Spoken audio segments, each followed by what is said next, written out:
Well, I just hit the start stream button and now we're live. We leave it! We leave it? We leave A indeed.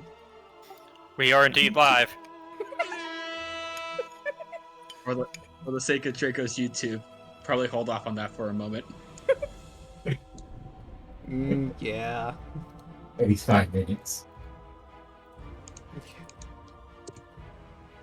Here, get distracted. Ooh, a thing.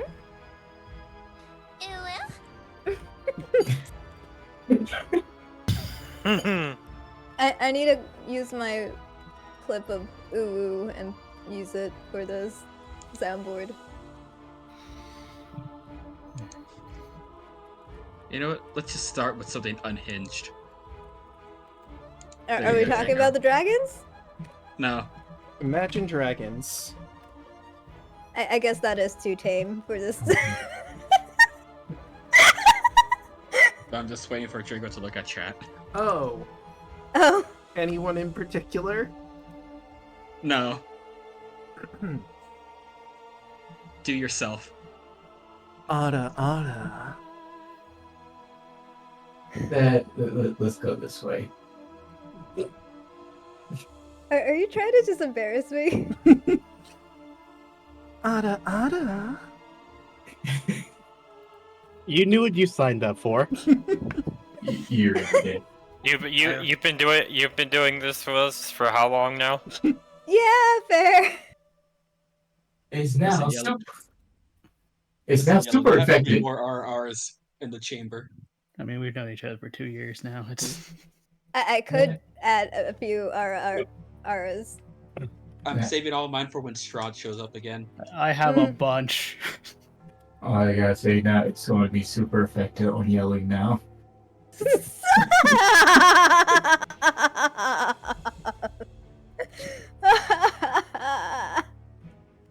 You got a pun. Ah, I have redeemed the pun. you know what? I have a perfect one for you just off the dome. Because I actually found a spider in my apartment in my room, so I guess I have a new roommate. She's a web designer. Heh. Nice. I already laughed at this one because he told us earlier today. My God. I forget if be that your was fault. before or after physical therapy.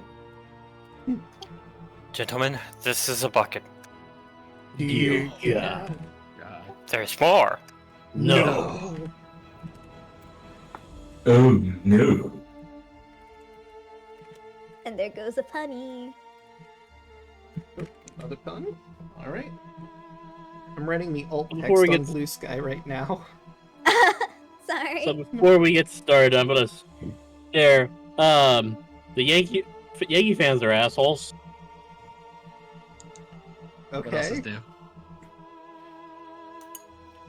Two guys basically gave the Yankees an out for fan interference because they were trying to take a foul ball.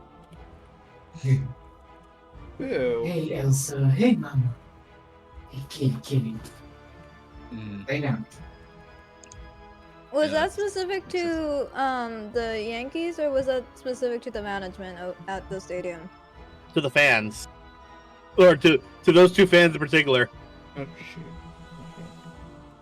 No, like, who was it the players themselves who were doing that to the fans, or was that? So the foul ball was hit, Mhm. and one of the Yankees players was trying to catch it, Mhm. Okay. and they're like, "No, we want the ball." Or the Dodger players was trying to catch it, and the Yankee fans were like, "No, we want the ball," and they were literally trying to rip it out of his hand. Oh my god. Do it. Yeah, that makes sense. I used to be a Yankees fan, but that's when I was younger. I'm not into baseball. Same. I used to What play in high are you school. telling me that the Hollow Live and baseball collaboration didn't re-energize you into baseball? Oh. It was a good, Sorry. Gura did a good job. But she did not convince me to watch more baseball. Oh, that based ball. How that about reminds them me. home runs? And them touchdowns? No, wait. Wrong sport. So return Say what you want. There's a Facebook. lot of sports lingo in like modern language now. Sports ball sports. Yeah. Look, only three sports I did was track and field, baseball, and volleyball. I also did track. I also did taekwondo at one point. And I did that as well in MMA. He has a Yeah. little thing for taekwondo in his room. I I have think cute. I have my I guess degree. It's a paper that said I got my first decided black belt. Certificate. That's the word. I think I only got up to blue belt before I stopped because I was doing it with my oldest son. Yeah, I took Taekwondo as a kid. I think I got up to purple before I left. I was at orange. Then Yeah, my I did parents were like, "We don't want to pay for your anymore because we think we're about to leave." So I'm like, "Oh, that makes sense." Fair. I did it like 5 years ago, and then I just stopped because I went on deployment, and then when I came back, my son didn't want to do it anymore, so I didn't want to pay for it. That's fair. Granted, my manager at my job now was my taekwondo instructor. Hmm. And the only reason why I have the job I have now. Well, I still got 3 puns, so I'll knock those out real quick. A doctor is always calm because he has a lot of patience. You can distinguish an alligator from a crocodile by paying attention to whether the animal sees you later. And I plan on reading a book about torches. Some light reading before bed. Yeah. But here's the question: what if he sees you in a while? Well, then you know it's a crocodile. Try to keep up. That's the difference. What if he smiles at you? Still a crocodile. I'm glad you know that reference. Alright, but with all that said and done, I've posted in all the places. Real quick, check memes. Memes? Okie doke. Okay. Let me Oh, see here. yeah. I've seen that around. Oh, yes, the spooky dookie. Or the creepy pee-pee. I better hear xylophone noises when that happens, like when it flushes. Oh, Spooky speaking of skeleton. random noises. Hold up. It sends shivers down your spine. Brother, ew. What's that? Oh, Did you have a chicken? No, it's the stick. It's the ooh stick.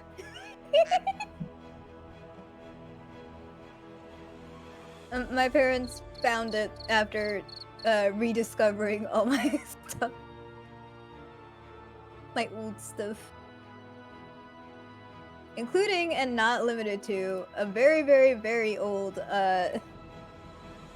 Legoland driver's license, which is from 2006 and expires in 2007, apparently. And the one thing I'm You gotta happy redeem about. that. so you can't drive around Legoland. Yeah, unfortunate. I'll have to renew that license at some point. Gotcha. So who would like to do the recap? I think Chaco's still the only one without inspiration. Am I? Yep, everyone else. I think everyone else still has it according to the tracker. I do not.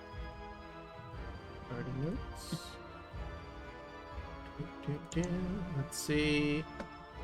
So now I gotta remember what happened last session. Mhm. The other thing, we did the other things. It's down here. Oh yeah, that's right. So we had left off. We had taken out the dream pastry hag, Mhm. and then we got with Dan. We headed to I don't remember the name of the place off the top of my head. The windmill. We went to the windmill. We found the other two hags and annihilated them. Zio decided he wanted to be a brave boy and stepped into a 6th level moonbeam. Mhm. I could have took it. You He's fine. Don't worry, Barely he's not. fine. He didn't die. He just took a nap for a bit. I mean, he didn't die. He just dropped to 0. I could have took it. He could have. That remains to be seen. Yeah, you would have died if he kept that up and then become ash. But he didn't. Because Yeah. he knew to break it. I don't know what you're talking about. Mhm. And then, I think our next destination was. Where were we heading to next? Don't forget about the children. Oh, yeah. So the dream pies we've been eating this entire time were made out of kid bits, Mhm. and we rescued a bunch of kids that were being held captive and were most likely going to be ground into pie paste. That was so traumatic for me that I actually decided to have a drink for the first time since we got here. And I was able to bring back one of them back to life. Mm-hmm. And we journey ahead to our next objective that I can't remember off the top of my head. Dragon Horde armors. Ah, yes, that. I don't blame you for not remembering the names, because who the heck is going to remember Argynvostholt? I mean, you did. Yeah. Just now. You just did. I mean, I'm playing the character who is native to here, so I gotta know these names. Fair. Average note taker over here. Well, I will give Listen. you...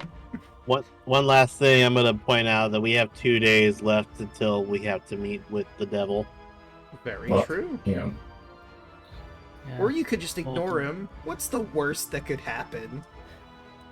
I'm afraid if we ignore him, something even worse is gonna happen than just meeting him. Well, that's why we're rushing our jobs. so Yeah, we're we got speed 2 days. running.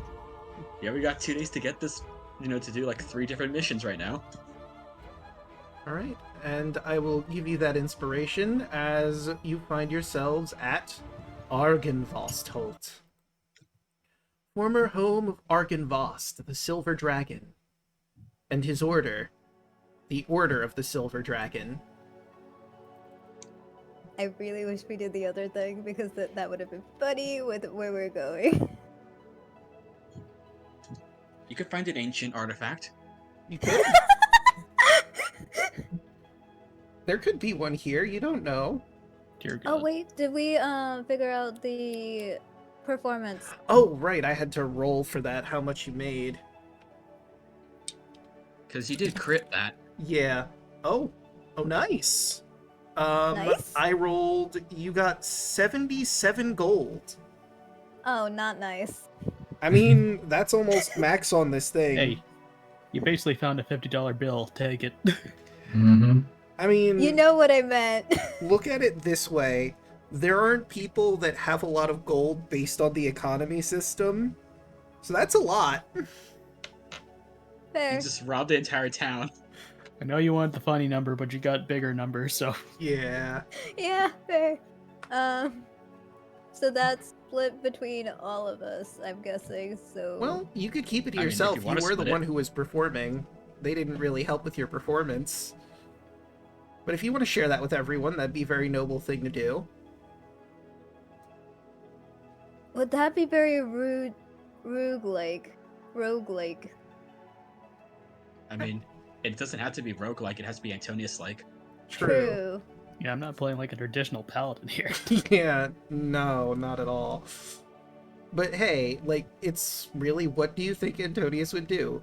Antonius performed, earned this money from his own skills. The others were around, but they didn't help in the performance. Heck, I wasn't even there. Yeah. Yeah, I wasn't even. That You don't have to evenly split it if you're like torn on it. You could just give everyone like 5 gold and be like, hey, you know, I got this for performing, and you just keep the rest. Yeah. That is true. I feel like that's a very Antonius thing to do. I will go with that. Okay. So Hell yeah, that's $5. 30 for everyone else Hell and yeah. 47 to me. Right? Well, it was 70. Well, 5 for each person and then 30. And the rest free. So, 70, Yes. 7. And that was GPU? so Yes. So you're basically losing 25 gold out of that amount. 1, 2, 3, 4, 5. Wait, what about? We're missing one. Granted, You wanna get- NPC. Do you want to give money to Evie? I mean, you could. Wouldn't it be rude if we give it to everyone else in the party and not the NPC who's also a part of our party? No, yeah, that's absolutely fair. I am giving it to. Okay. So She that'd has be $5 now. minus 30. Alright, she's got 5 gold on her person. Cool. She has 30 gold now. Yay! You know, you could buy with 30 gold. Hmm. A lot of stuff, really. Yeah. Yeah. Mm-hmm. I mean, you are in Barovia, so a little less, but you can still buy a lot of stuff. I think Zio's the one with the most money right now. I can see that. I got like 312 GP and 13 silver. But once again, let me read out what you see before you. Perched atop a 10-foot wide, 10-foot high cube of granite is a moss-covered statue of a dragon. Its wings tucked close to its body. The statue looks east toward the mansion. You can't exactly see all of its features in the distance because there's a bit of a fog. Big shocker. Welcome to Barovia. What? Fog? I know. Crazy. But if you'd like to, you could get closer and have a better look at it.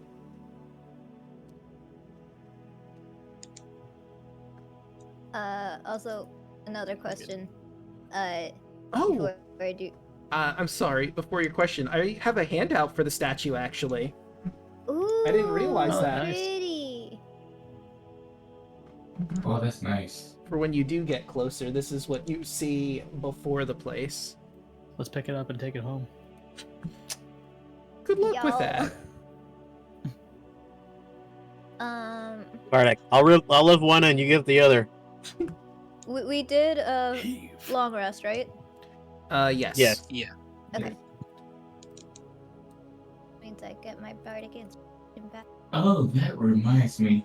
Zero looks at the party and he'll say, before we go any further, I have an important question to ask everybody. What's that? Yeah. If any of you were to die, would you want to be brought back to life? That's an awfully strange question. But Even what sadly, happened not yesterday. one that's inappropriate for what we're about to do. You like me? Do you remember what happened yesterday, Antonius? Zio was Okay. able to bring back the kid from the dead. Yeah, fair. It's basically something I thought of last night. Draco, above game, Kardak also got that thing that says like as long as he does what she wants. She won't let me die, right? Yes, but you need to get souls for that to be active. You have not collected any yet. She needs 5 souls to properly res you. I think the only one with the counter is Bolt with 1. Exactly. But hey, Barovia is a big place filled with monsters. I'm sure you'll be able to get more souls in no time. But there was a mysterious thing happening with only a few of them only having those hearts. I mean, those were just shadows. There are other things besides shadows here. Yeah.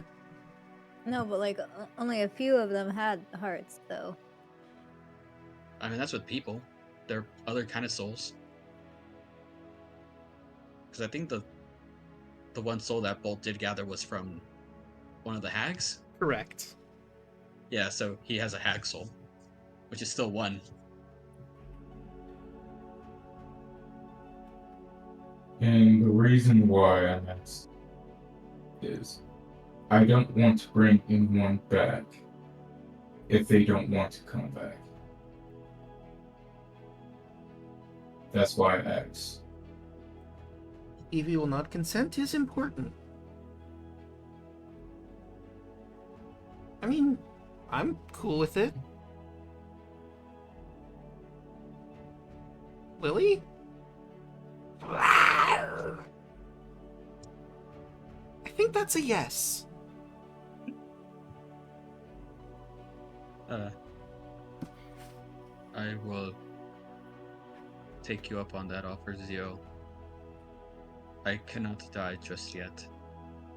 Not until we see this task done.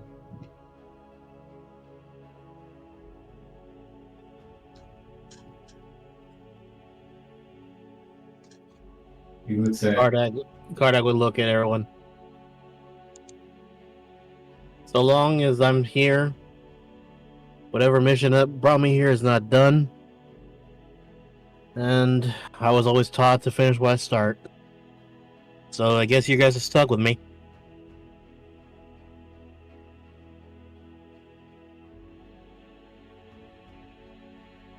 AKA, like, above game, that's him saying, like, yeah, go ahead. he looks towards Antonius and Bolt.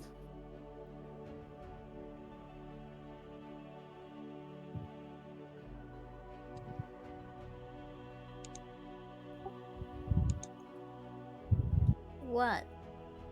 You're just looking at me? He asked that's if you. you wanted to be brought back to life if you were to pass. You have an answer. In character, Antonius was like so deep in that seeing being looked at all of a sudden is like, what? Oh.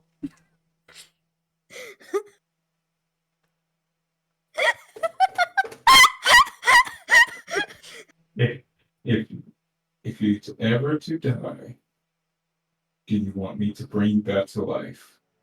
Yes or no? Well, would my little extra friend over here also come with it?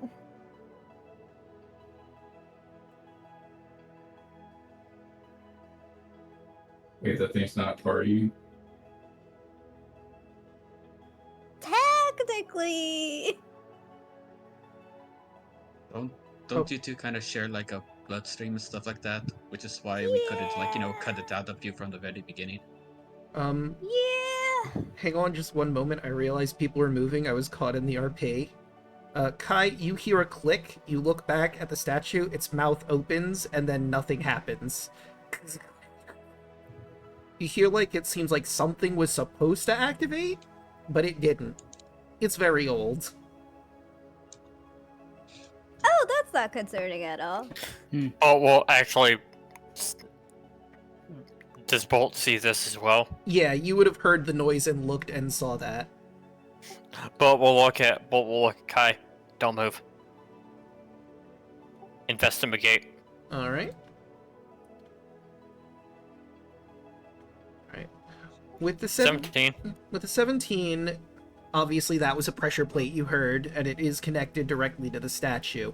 Mechanically speaking, the pressure pad opens the dragon's mouth, and like I said, something was definitely supposed to happen, but after years of neglect, the trap just does not work anymore. You could maybe try to use a detect magic to see if there's any sort of magic from this trap, but as of right now, it looks mostly mechanical. You know what? Bolt will sit down. I'll ritual cast it. I'll take the 10 minutes. Alright. So, after 10 minutes passes, you detect evocation magic coming from the statue. Wonderful. There are people that might know more about dragons. I don't know that you would. I guess I'll give this to Kardak. Roll, would it be Arcana to identify dragons? I think it would be Arcana. It's Arcana. I would probably say character Bolt would like see dragons and look at Kardak and say, "Hey, do you know anything about this?" And I roll, I guess, ancestor or like a history check to see, like, I know what I could tell what type of dragon this is or something. We said Arcana or dragon knowledge, because they are magical creatures. That is a 15. A 15, judging by the frills on the dragon and its wingspan, you could tell that this is a silver dragon. It makes sense, considering that's who technically was supposed to live here, and you know that silver dragons breathe ice. So what's... And are very, Oh, sorry, if I remember correctly from a certain other campaign, they're very full of themselves in a jovial way. Yes. They're also human weebs, which I find adorable. So he's gonna look at this. Oh, it's a silver dragon. Isn't that who used to live here? Apparently. They even had an order of knights here too. Long ago. Well, that doesn't surprise me. That he has a statue of himself. From what I've been told from the village, they're very boastful about their stuff. Also, they just love humans, like, a lot. Like, it's they find them charming, for lack of a better term.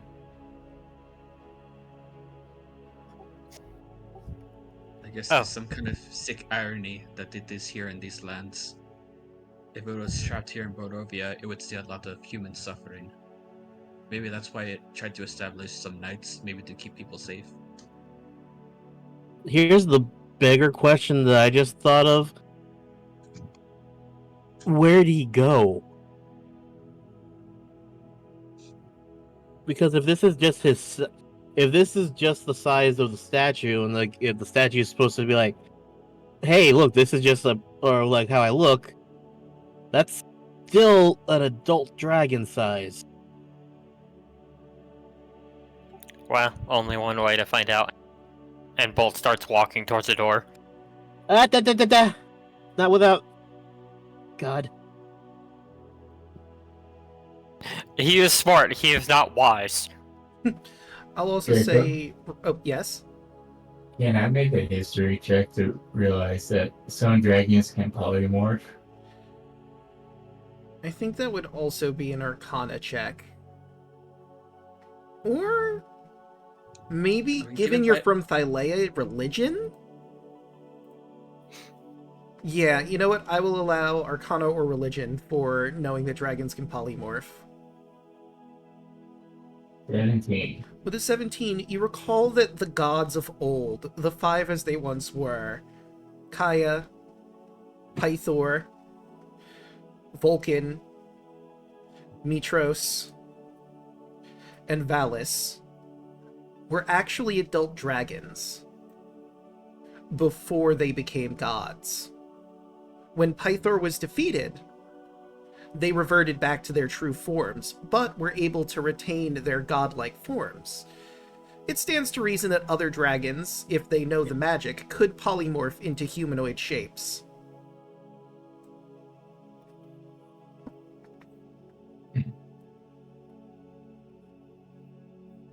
Here, look, everybody. Whoa. Some dragons can take human form.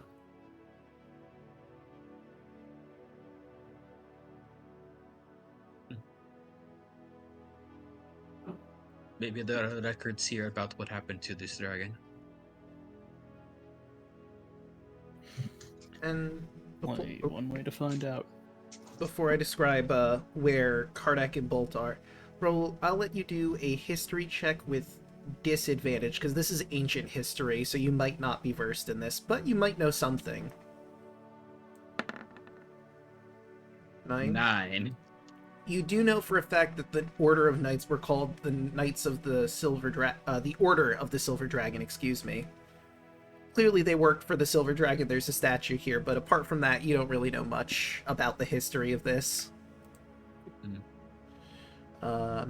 On the landing here, flagstone steps flanked by stone railings climb to a landing in front of a pair of tall wooden doors with rusted iron bands and knockers shaped like small dragons. Carved into the inlet above the door is the word Argynvostholt. Spelled like this for your notes. It is a hell of a word. Draconic names. Anyone who speaks Draconic, Argynvost is obviously a name. The Holt is house. This is literally Argynvost house. If it isn't Primordial or Leonin, I don't know it. You know what? I just noticed. I gave Bolt Draconic as an extra language. Oh, well, yep. So he Kardak would know this. would say it out loud for everybody. It says Argynvost house. Or I guess Argynvost's house if it's proper English. I don't know. Like, I'm gonna be honest. Common is weird sometimes. Well, you would know for certain that Argynvost is definitely the dragon name, because Holt is house.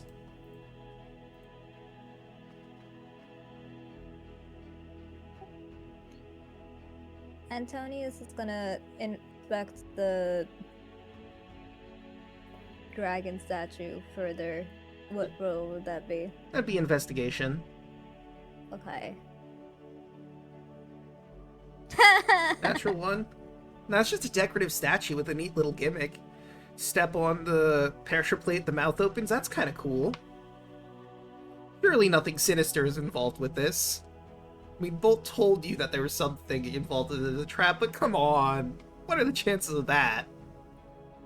He would have told them, yeah, that there was evocation magic. So press the thing opens, and then you get frosty. The door is unlocked. Are you sure? Are you sure that's exactly what happens?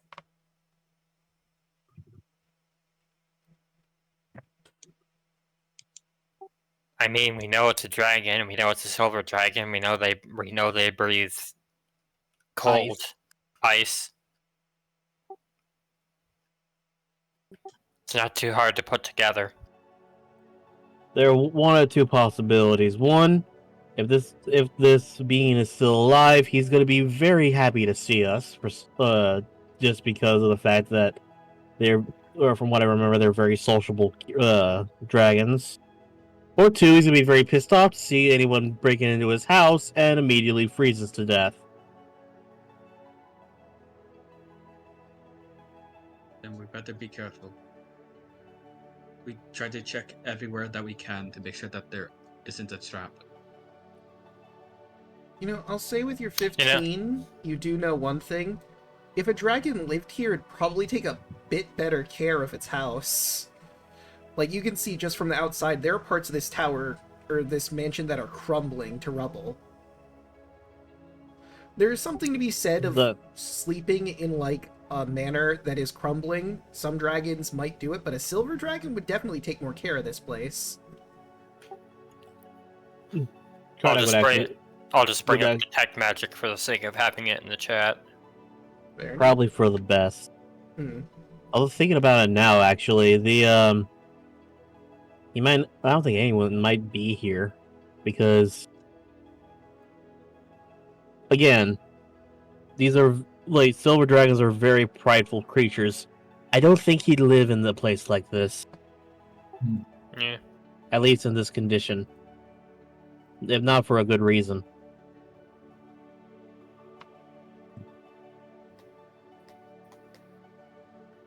Well, let's get inside and see what's happened here. Yeah. So first things first, Draco. Oh, I guess the door. Never mind. Yeah, it's unlocked. You are able to open it without any issue.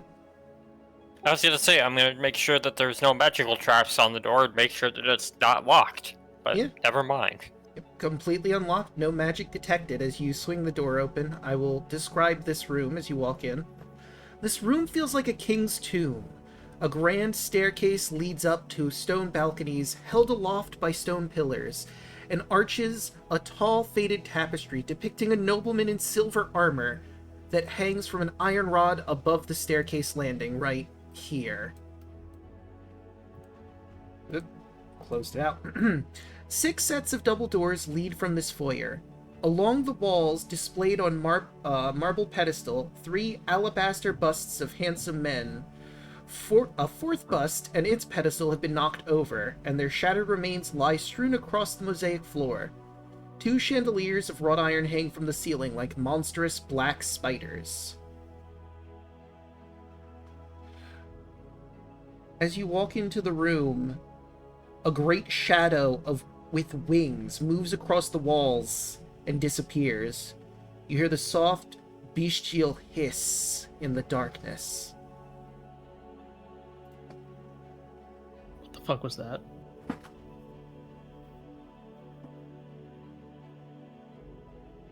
It's either a dragon or something else. If we did a perception, would we be able to know for a fact? No, but let's see. Both has detect magic on, so let Yeah. me see. Within 30 feet. If anything procs, just let me know. Yeah. Unfortunately, it's just barely out of range of your detect magic, so you wouldn't know for sure if that was an illusion, some sort of undead, or a parlor trick at this point. Draco, can I do my evil smell thing? Oh, yeah. Because he just said a shadow moved, and we've been fighting shadows lately. Fair. You sniff the air, and there doesn't seem to be any reek of evil in this place. At least not in the foyer, at the very least.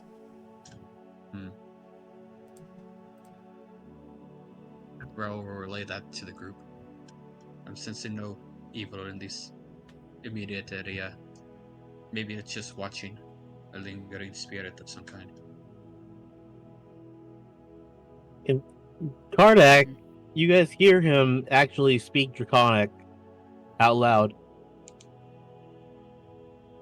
We apologize for intrusion, but we're actually looking for an audience with the host of this manor if he is here. Very formal, but at the same time, if anyone knows the Draconic, you hear a little bit of fear in his voice.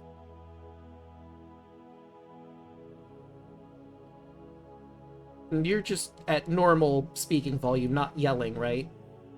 Yeah, he just loud enough to where it's audible, around the immediate area. Okay.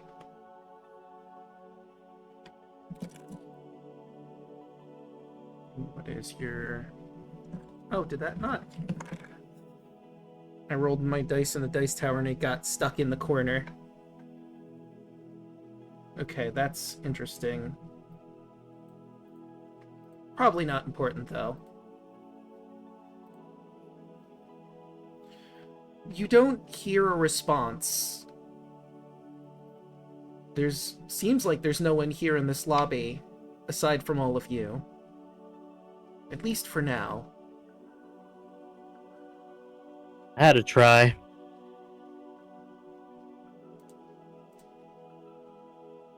We'll try to keep an eye out for that shadow. If it tries to stay longer, maybe you can speak to it. Right, so now, That would be very nice, yes. So now the question is, where do you go from here? As stated, there are 6 doors. 3 to the north, 3 to the south. One that seems to go into the next area of the manor, and one that's just wide open over this way. And of course, there's the stairs in the center that you could go to the next floor. Where would you like to start?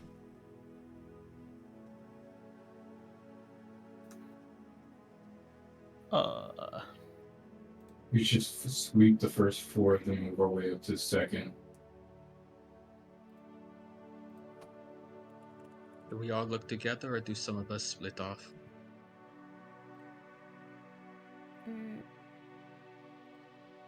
I think, yeah, we should maybe, as mates, go together.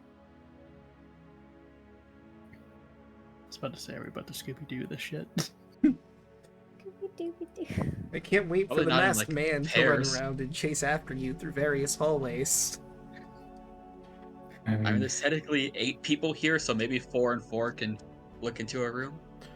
Wait, I just realized that makes Lily your Scooby-Doo. Yeah. Ruh-roh. Oh my gosh, I love it. But who's Shaggy?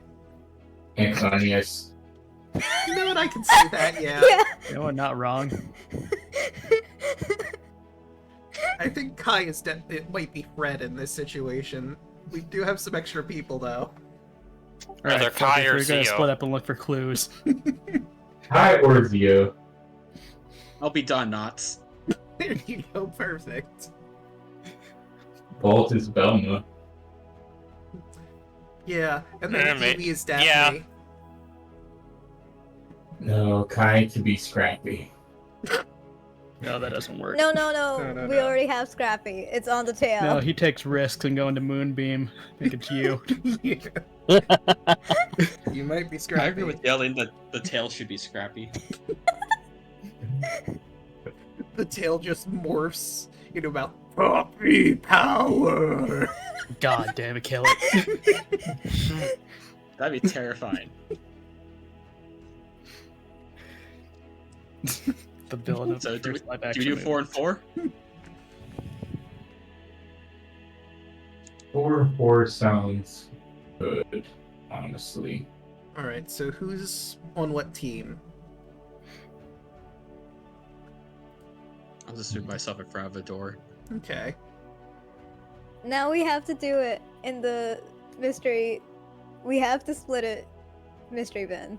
Each 4 needs to be a part of the what's it call it? The Scooby-Doo gang. Mystery Inc. Yes, Mystery Inc. Thank you.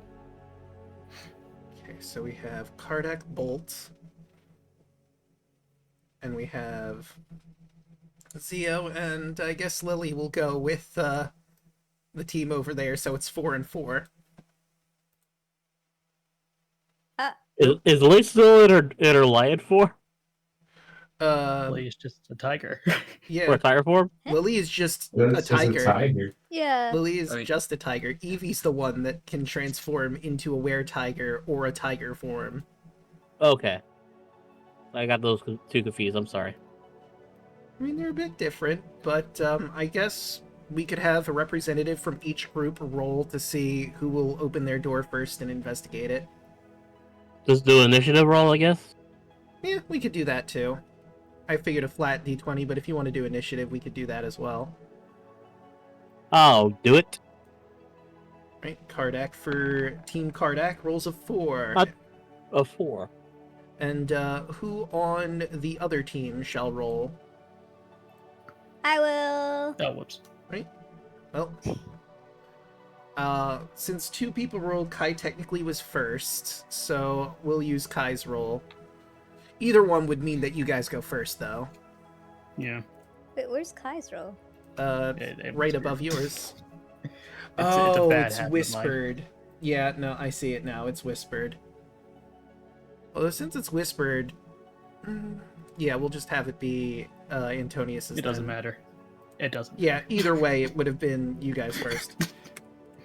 Oops, and let me change that because we did not change it properly. Okay, so Feel free, whoever wants to open the door to this room. I'll describe what you see inside.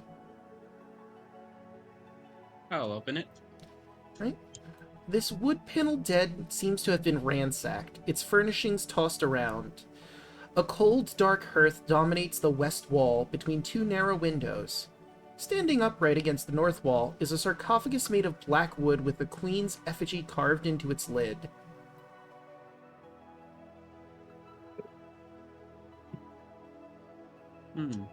Place looks kind of swept. There's also a door in the back half right over here. I'm gonna step in and take a look at that sarcophagus. Okay, it's right over there. As you step further into the room, let me pop something in real quick. Roll for initiative, real quick. People in that group. Okay. Should I re-roll initiative or keep my 10? You already got your 10, and I'll put Kai back in with his 14. Ah. Oh, or we could use that. I'll just alter it, since you've already technically rolled. And we'll just put that in descending order. Raul has stepped in. Yes, Evie also needs to roll initiative. Oh, Who right. has these? Fuck. That's me.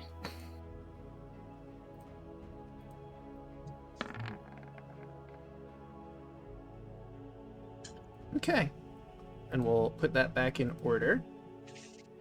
Alright, nothing has happened yet. I just wanted to get that on the record for something that might happen. Okay. So, Raul, you're going to check the sarcophagus, yes? Yeah.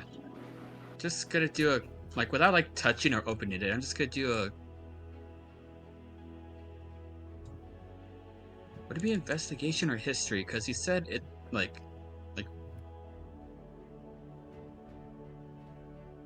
Yeah. I guess I'll go with investigation Alright. first. If that's okay. Yeah, that's fine.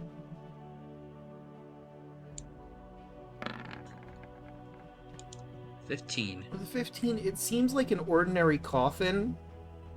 Obviously a very fancy looking one, but something seems a little different about it. Unlike a traditional coffin that has like the lid that slides off to the side, this one seems to have a split down the middle that allows you to open it from both sides? Like doors, almost like a cabinet. And you wouldn't have noticed that if you hadn't moved closer and properly gotten a good look at it. Would Raul know what an Iron Maiden is? For that, I'd say a history check.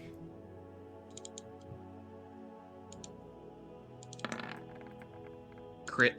Oh yeah, you know what an Iron Maiden is.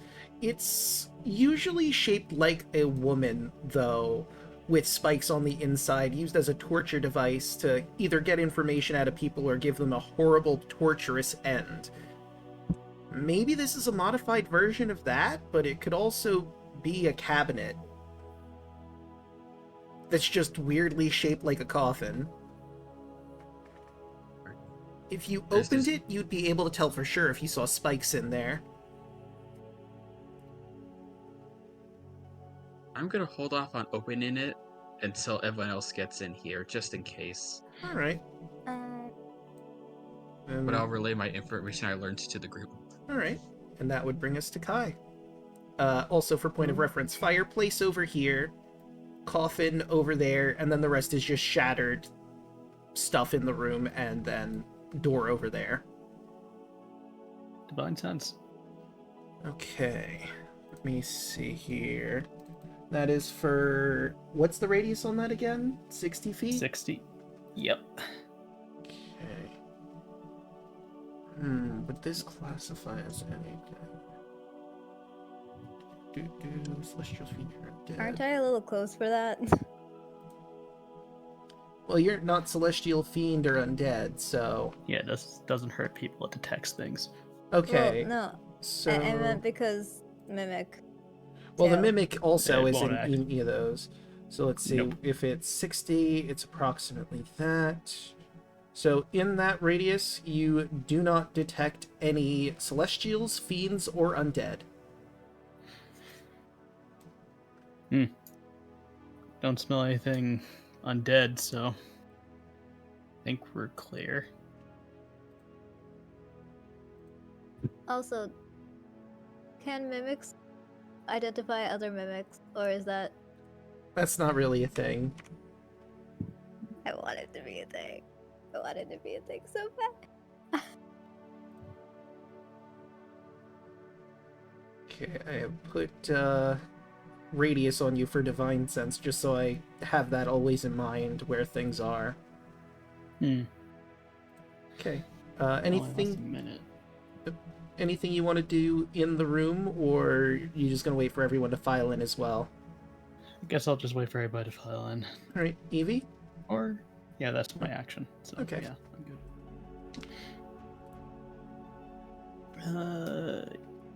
Evie will follow suit. Does she have anything that could work? That won't help. What was the I'll voice be- that you gave Evie? Oh, something like this, I believe.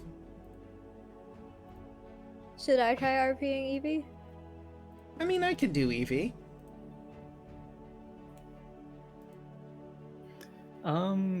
She just looks around the room, see if there's anything different. I guess that would be a perception check. Okay. 20.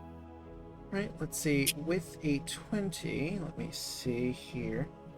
You notice, she notices that there seems to be a wall here that looks like it could be pushed in and go into the room that the other group is investigating. So there's Oh a my way God, to it connect is their route to Scooby-Doo. that.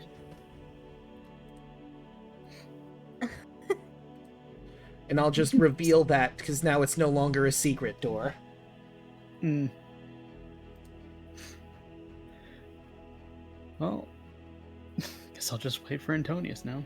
All right, Antonius. Can I investigate this door? If you'd like, you certainly can. I'm investigating this door. That sure is a door, all right. Okay. It's a I bit move old. in. All right, easy enough. Okay. And as you all enter the room and are set there, the fireplace that was dormant seems to crackle to life as it's not going to be apparent from its token, but a fiery dragon shoots out of the fireplace. It hisses and crackles as it unfurls its smoky wings. Okay, and initiative has already been rolled. Do we know it for a fact it's a dragon and not just fire? It is fire shaped like a dragon. Doesn't Okay. look like a fire elemental. Maybe. The fiery dragon hisses as it addresses you.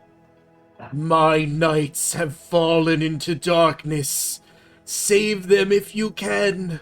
Show them the light they have lost. And it begins to fizzle out. A plea from a dragon who may be dead. It's already fizzling out. Dang it. I wanted to see if I could use pyrotechnics. What? I mean, you know what? It's starting to fizzle out. If you want to do that on your turn, you can. It's technically Yes! Kardak's turn, as they have a room to investigate as well.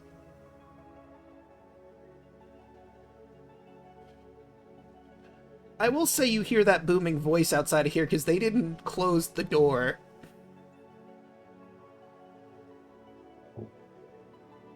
I'm trying to open the door. Alright, and I will describe what you see inside. I was gonna say keep moving. I'm stuck. Oh no. There you go. Okay. 5 barrels lie in wooden braces along the walls of this dark, moldy storage room. And let me grab that. I guess he would... Actually, let me see for sure.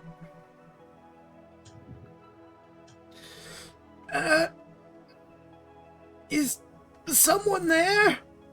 I could use some help here. And you hear a voice in the back corner behind this barrel over here in particular. And we'll have the others roll into initiative as well. Karnak immediately runs over. And let me reveal his token as you see this elven man. And he doesn't have art, I don't think, so I'll just show you the token here.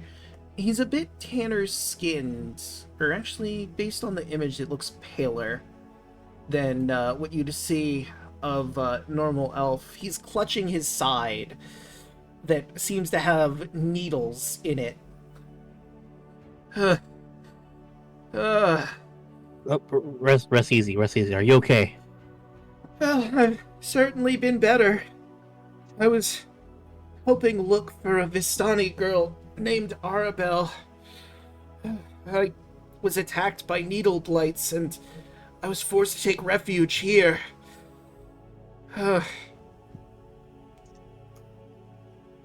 Been here for who knows how long in this state. I'm honestly lucky to be alive.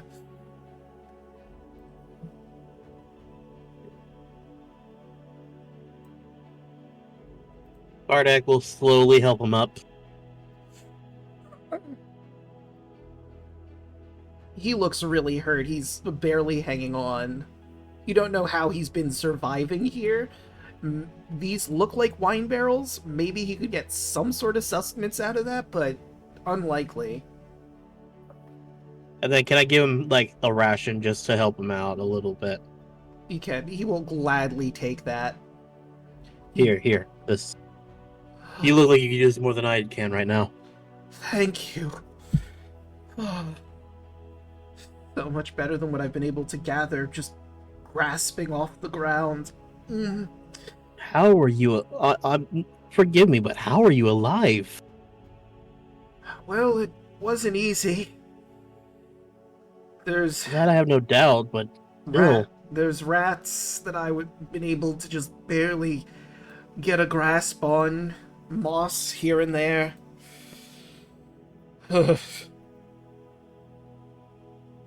can still use my sword and longbow to a degree, but moving around too much really hurts. Can any of you heal? Oh, I can. Oh, thank the morning lord.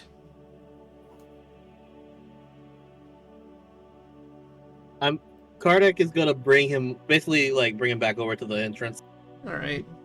so he can see who's talking to him.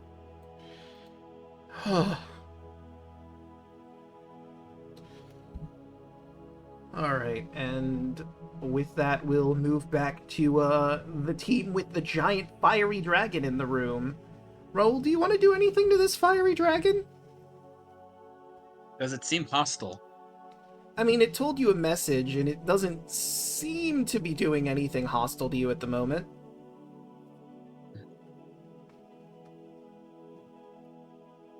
I guess I'll use my turn to try to talk to it, I guess. Okay. How would you want us to help? It doesn't seem to respond to you.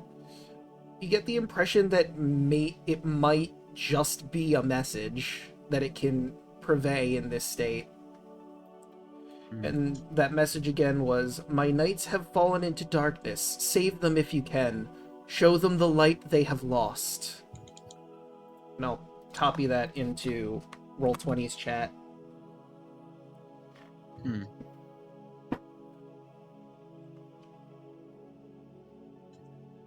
Then, can I just do a quick insight check on the fire? You certainly can. Antonius will use pyrotechnics regardless, by the way. Okay, with a 15, I guess I'll just roll a flat with its garbage stats it has here. Let's see. Charisma, I guess? Okay. You think the fire is being genuine. It's pleading with you with this message, but you don't know it could become hostile at any point. It's starting to smolder out, but who knows if that's going to be reeling for a different attack.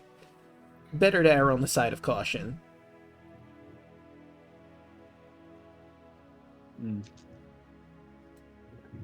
I don't think this thing is going to be hostile. It probably just wanted to deliver a message. Not too sure. But fuck it. Open this up. So you open it, and there's a bunch of cracked bottles of wine in there. Turns out this coffin was converted into a wine cabinet. There's no good wine in there anymore. Unfortunately. Anything that was good was probably looted. The rest of the time on my turn is just spent everyone hearing the sound of bottles falling. Clink, clink, clink. Painfully falling. Kai sheds a single tear. The ruined wine. Tragic. You know, it's lucky he didn't explore the other room. Those are full barrels of probably garbage wine at this point. No, like, above game, I was thinking, wow, I'm kind of glad that, Yellow's character didn't come over to our side for once. I mean, I do got purified food and water. I don't think it would work at this I don't that think work that's with gonna wine, save though? bad wine. We did it at the winery. Well, that was to get rid of a poison in the wine. This is wine that has been sitting here for centuries. Normally, tainted. in that case, it's supposed to taste better. It's like, it's not even wine anymore. It's It's vinegar at this fermented, point. it's expired grapes and just alcohol. Like, actual, like, rubbing alcohol. I think at this point, since it's been Like, there it's so long, separated. like I said, it's just vinegar at this point with goop mixed in. It makes me wonder how does it smell? I mean, luckily the barrels are closed, so you can't really smell them, but if you were to, like, turn the spigot on them, you would find out how it smells. It bad. Please don't. Sorry about that. Can you hear me? Yes. Yes. I don't know if my internet went stupid for a second. I don't know what you heard me say or not. Weird. I mean, we did hear ya, explaining the wine probably is just gross mess at this point. But, Kai, was there anything else you wanted to do, or you good? Guess I'll just look at the fire and just say, all right, we'll look for your lost knights and we'll make sure that they make their way back to a better ending.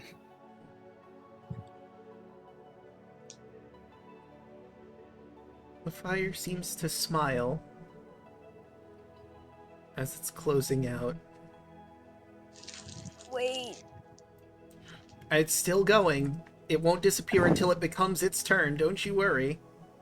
And I Okay. guess I'll move past this and Alright, open the door. okay. And I will describe the room you see beyond. That's number 7. Tattered velvet drapes cover the tall, slender windows that encircle this parlor. The furnishings are covered with dust and cobwebs, and lie in disarray. A damaged brass chandelier hangs from the ceiling, which is covered with a faded mural that depicts metallic dragons and colorful birds flying beneath white clouds. The furniture is completely decimated at this point. Time and neglect have taken a massive toll to all of them. There's nothing really of value to be gleaned from this particular chamber. Oh, Bahamut would hate this place. What's Evie doing? I guess she will tell everyone about the secret door That's fair. over here. Everyone now knows about the secret door that leads into the room that your other party members have gone into. Yeah. And just move over here. Right? And Antonius, you wanted to do pyrotechnics on the fire before it went out. Yes. What are you going to try and do? I am going to try and move it over here. Well, you can't move it. It just activates on the spot. Yeah, you would activate either fireworks or smoke. The target explodes has with to be- dazzling display of color. It also has to be non-magical. I will allow it for a very specific reason that you will see if Yelling wants to do one of those effects with it. Do I want to go with fireworks? I'll go with fireworks. Okay, Oh dear God. you make colorful fireworks sprout from it, and I will now reveal what happens. So this particular living fire had exactly 1 health, and if that goes away, well, you already did the thing. -1 for becoming a colorful display of fireworks. It explodes out into the room. Everyone in the room must make a DC 12 Dex saving throw or take some fire damage. Oh Half my as much gosh, on a is that success. really? Anybody in my aura gets a +2. Am I in your aura? 26. You have to be 10 feet. So you're the only one who doesn't get it. The only one Yeah. not close enough. Okay, so far Raoul and Kai have done well. Oh. Okay. There we go. Didn't need it. And Evie. Alright, That was and Evie. everyone succeeded, so you don't take that 23. You take, divide that by 2, 12 fire damage as the pyrotechnics, which looked kind of cool for a little bit until it caused the entire entity to explode outward, causing massive And- damage. That would be 6 for me because I resist fire. Yeah. Ow. And it is now dead and gone. Gotta roll this. Oh yeah, I proc shadow form immediately. great. Well, wait, what's the Was- DC on that? It was 10. 12, Oh, actually. okay, never mind. Also, on the other side of the room, you hear an explosion of fire. As a little bit leaks out of the door over here. There it goes. Wait. Armor class doesn't affect fire damage, does it?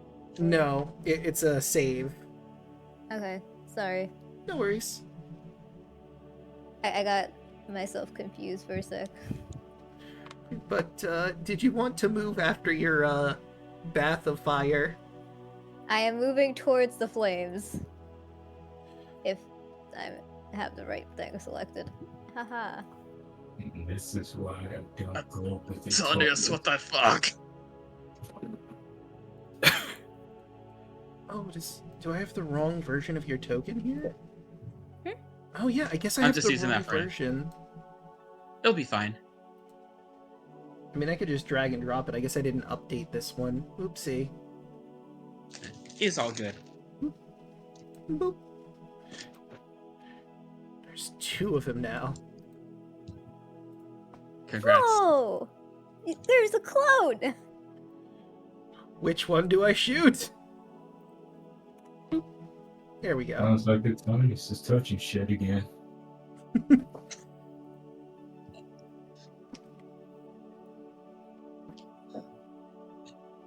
Why'd you do that, Antonius?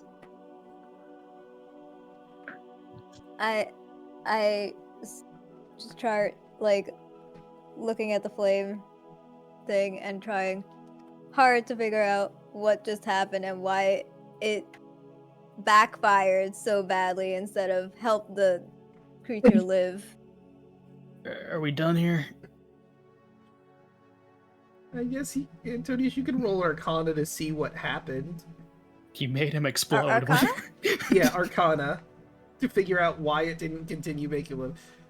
With a 9? No, that should have worked. That should have relit the fire. You don't know why it didn't.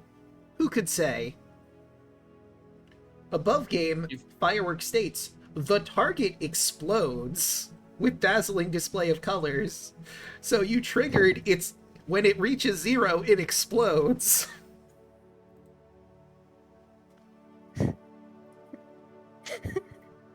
Wow.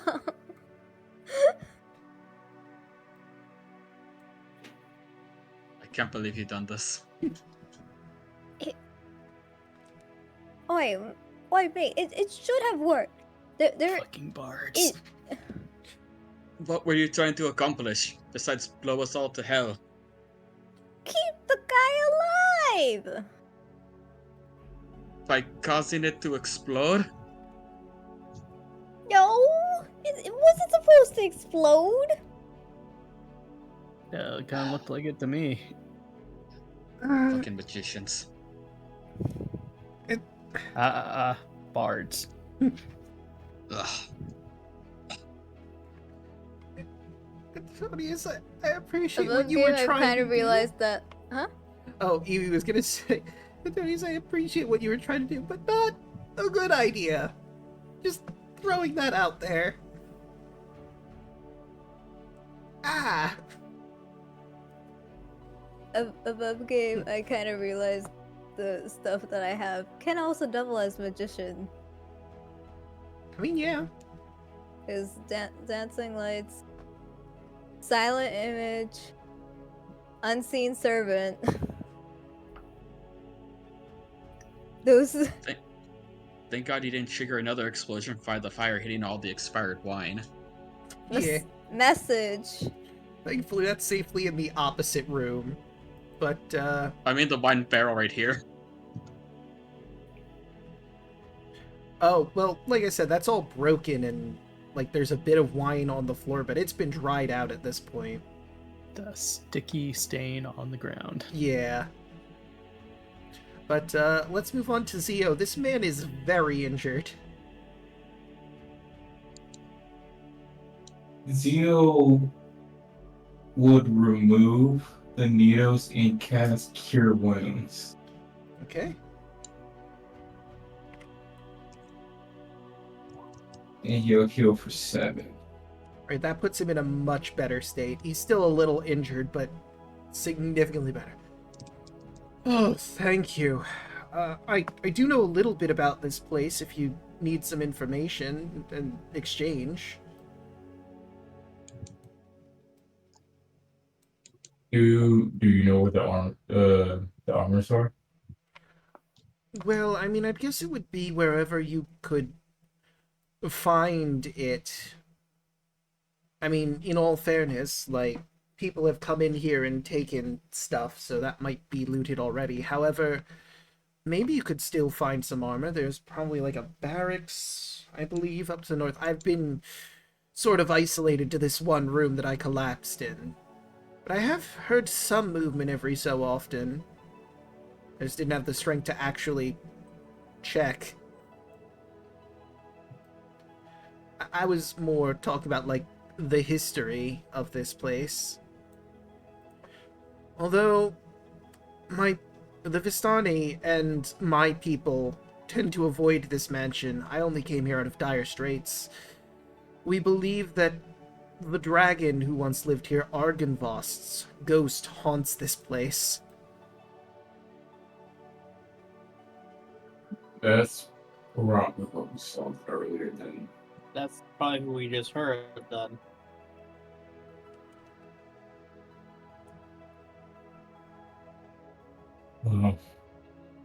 Wait. What is the history of this place? So, this used to be the manor of a dragon named Argynvost. He was a silver dragon that liked to assume human forms. Obviously, his home. In his human guise, the dragon led a group of knights called the Order of the Silver Dragon, and they gave shelter to some refugees that had come to this valley before the devil had come here. Apparently they were trying to escape his armies as he came in. The devil and his soldiers did slay this dragon, destroyed the order, and took what they could from the manor.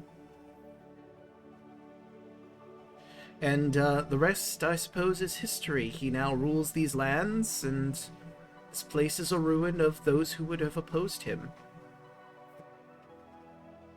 But this was centuries ago.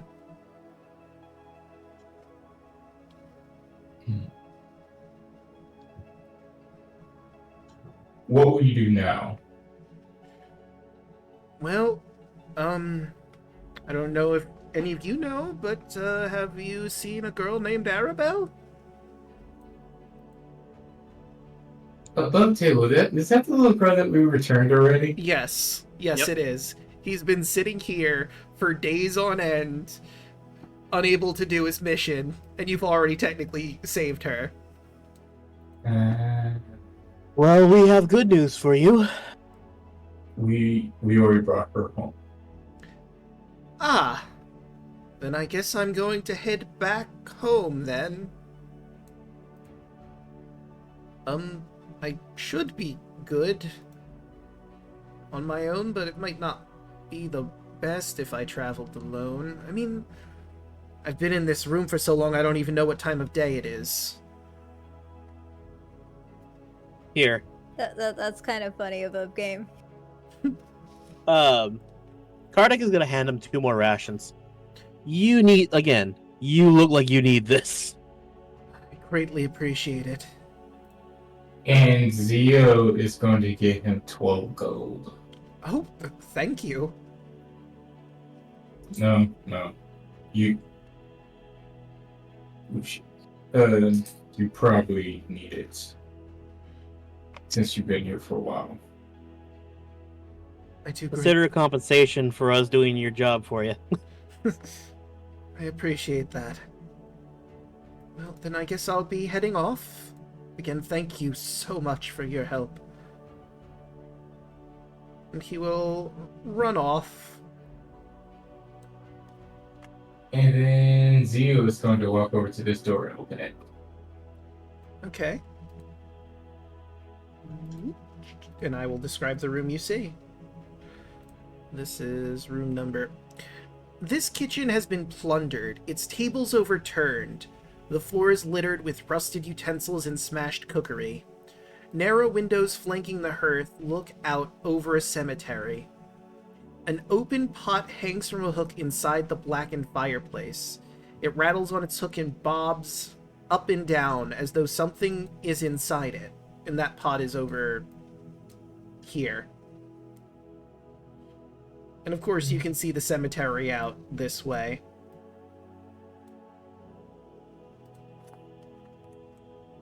Okay, I have enough room to get in front of the pot. Alright. Zio will go over to the pot and look in. As you open the pot, a bat flies out. Screeching. Squeaking at you. Flying around the room in a panic, trying to get out.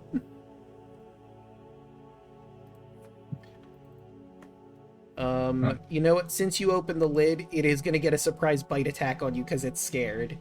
Good The luck. 12 is not going to hit you.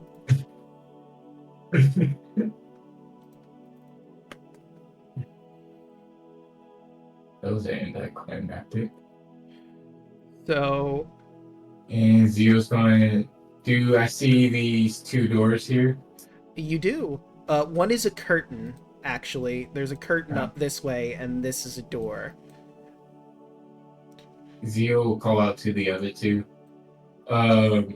We have a kitchen, a curtain, and a door in here. Another door in here. You know what? For fun's sake, I'm rolling the bat into initiative. God damn! That's no fuck around like that. Bolt, what is your initiative bonus? Your dex? +4. Okay, then you would go before the bat does. Speaking of, Bolt. Do you want Kardec to go because he has a 4? 10. Oh yeah, why did it put you guys over there? Hold on, let's bring you back down to the... We got added last, that's why. Okay, so yeah, then it would be you... And then we're back at the top of the turno. So yes, Kardec first. Also, no one rolled Lily in, it looks like, so I'll get her added in too. Kardec would follow Zio.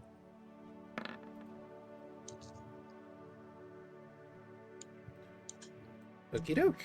This is good, too.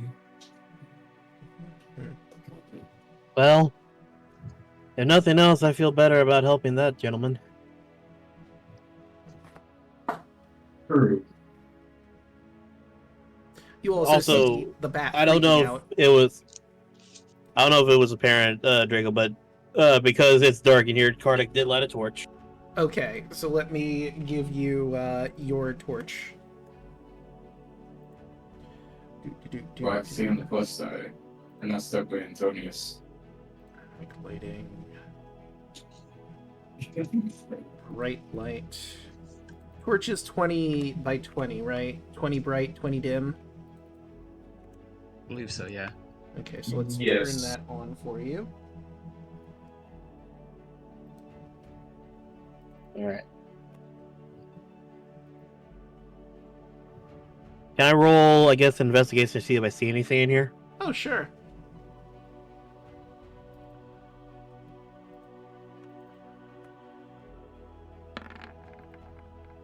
That's a 19. With a 19, you look around, there isn't really much to see in here. This room is destroyed. Like I described to Zio earlier, you see all the same stuff, and that bat freaking out, trying to get out of here. But nothing of value, really. I will give you, since you rolled high enough, the curtain sort of blows a bit in the wind from the open doorway, and you see there is a room behind it. Right here? No, Or- up here. Come on. There it goes. Oops. Yeah, don't open it yet. I was trying to just press it, so I was like, But yeah, it's up to the north. oh, there's another room. This one looks like it's damaged beyond repair.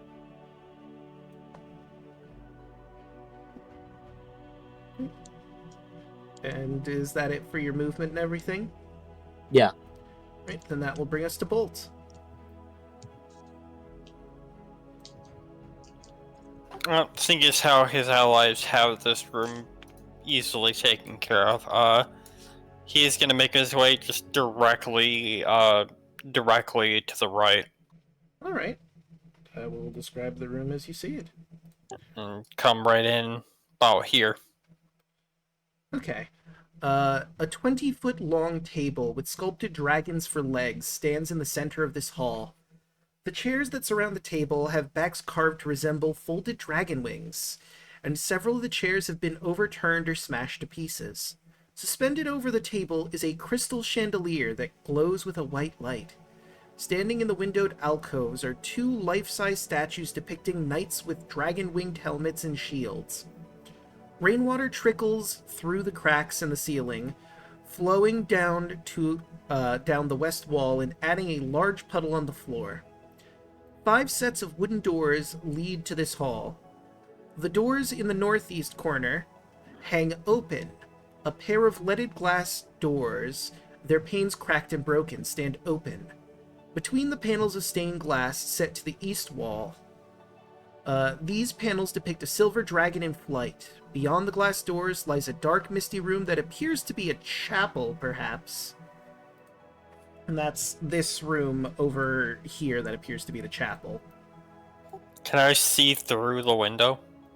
Let me see. Like this one specific? Yes, you should. I believe from the description it says it's stained glass, so it's a little obscured, but you can kind of see through it. So I can see whatever this is over here. Yeah, there's definitely some figures that are kneeling down by what appears to be maybe an altar? But the room is covered in mist, and because it's stained glass, you can't get a very clear view, so you're not sure who exactly is there, if anyone. Okay. I don't know. I'm gonna get right here. I'm gonna open this door right in front of me. Alright. You see the room that your allies are in. Bolt is going to lean in towards Zio and Kardak. Hey guys, I don't mean to alarm you, but we have people here outside of us. Alright. Makes sense. Mm-hmm. Also, there's a really cool table out over here, a couple statues, and what looks like some sort of a chapel where said people are.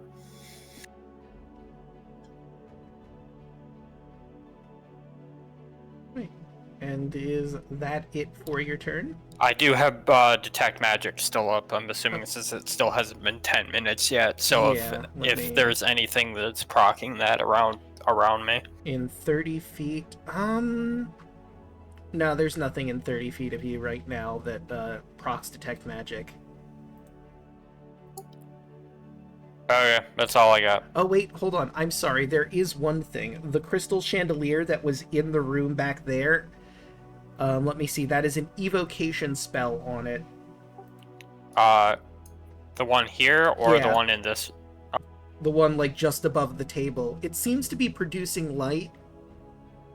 You could maybe theorize that the evocation spell is a spell that keeps it lit, or maybe it explodes.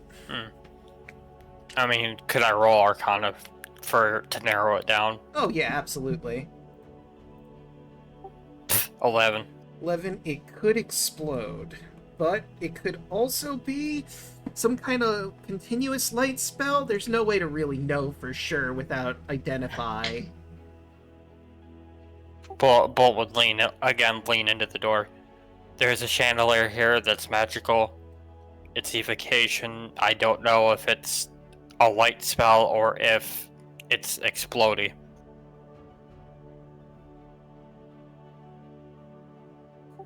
That's all I got. Right. The bat. Let's see, what is the bat's fly speed exactly? Is probably going to dash. It bolts out of the room. Past Bolt. I was gonna say, Boat's in the other room. And it's just going to fly the fuck out of here. Kai? There's a door over here in this room to the north of you. Wait, what happened to Raoul? Oh, right, I deleted the previous token, so he's not in turn order anymore. Let me add you I'm back at in. 16. Okay, so Raoul, it is your turn.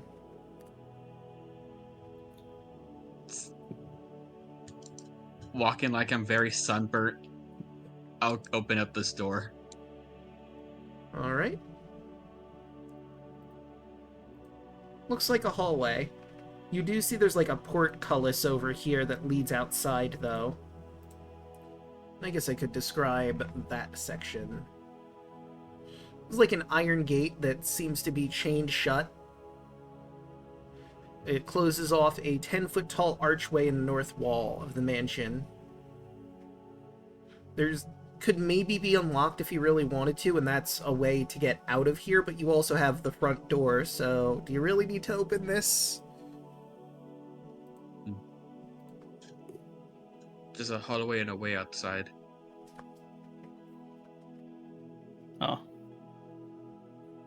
And of course, There's a door on the other end, but not sure where that goes. I think that's all the movement I got, unless I can go even further. let's see, that was 15 feet to get you there, I believe. Think so, yeah. So you should have another 15 feet, I believe. Alright. Oop. 1, 2, 3. Yeah, I'll just walk in. Alright. And that will bring us to Kai now.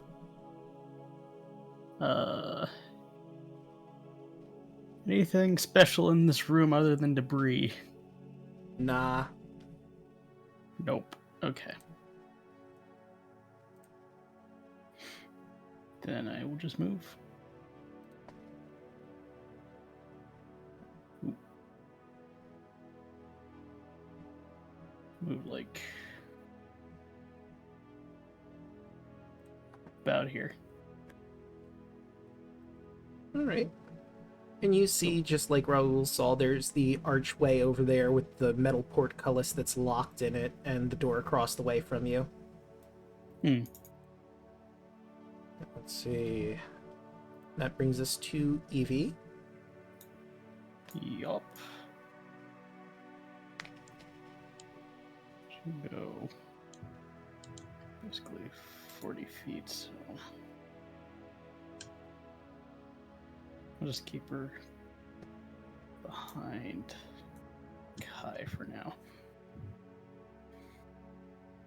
That'll end her turn. And that brings us to Lily, who sees the bat flying by and is going to try and attack it for food.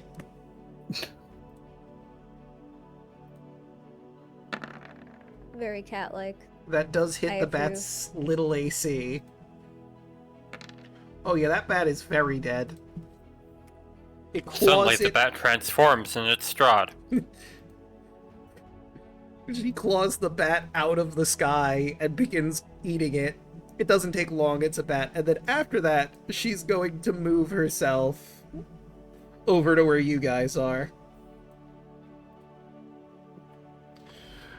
Bolt, you see that she has a little bit of blood on her maw that she's licking away. You can imagine what happened with the bat. Mm.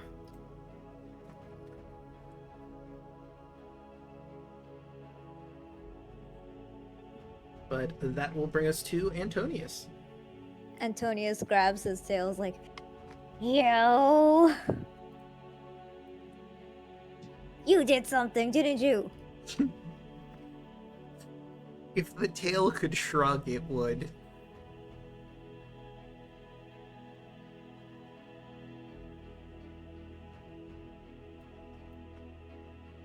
Since Antonius has no need to stay in here any longer, he comes out. The party splits further. God dang it. Why was I supposed to go up? Yeah, that's where Okay. everyone else went. To the north. But if you want to go down to the south, that's your prerogative. I can already picture Antonio's not paying attention and thought he went the other way. I mean, it fits because he's so distraught. But that would bring us to Zio, unless you wanted to dash and move even further. There is still the room down here that hasn't been explored.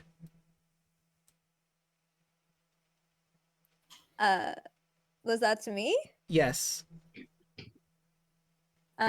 you move 30 I'm not gonna feet. dash. Okay. That'll be my next turn. I'll go explore more. Okay. Zio, you hear that there is a room over there, and you've heard what Bolt just said about there being people to the south. Well, southeast. But let's check over here first, and then we'll head down there. Fair enough. 15. Move the curtain and pull it back. Alright, let's see what you see back here. Tattered brown drapes cover the windows of this circular room, and a heavy curtain hangs across the archway, which you've just pulled across. Strewn about the floor is the wreckage of half a dozen beds and other pieces of furniture. This looks... it's kind of hard to decipher with the damaged furniture, but perhaps this was a room for servants? Maybe? It is close to the kitchen, so that would make sense. And the beds are in complete disarray, but if you really, really wanted to, because you didn't have any other options, you could maybe sleep on them. It would not be a great sleep, though.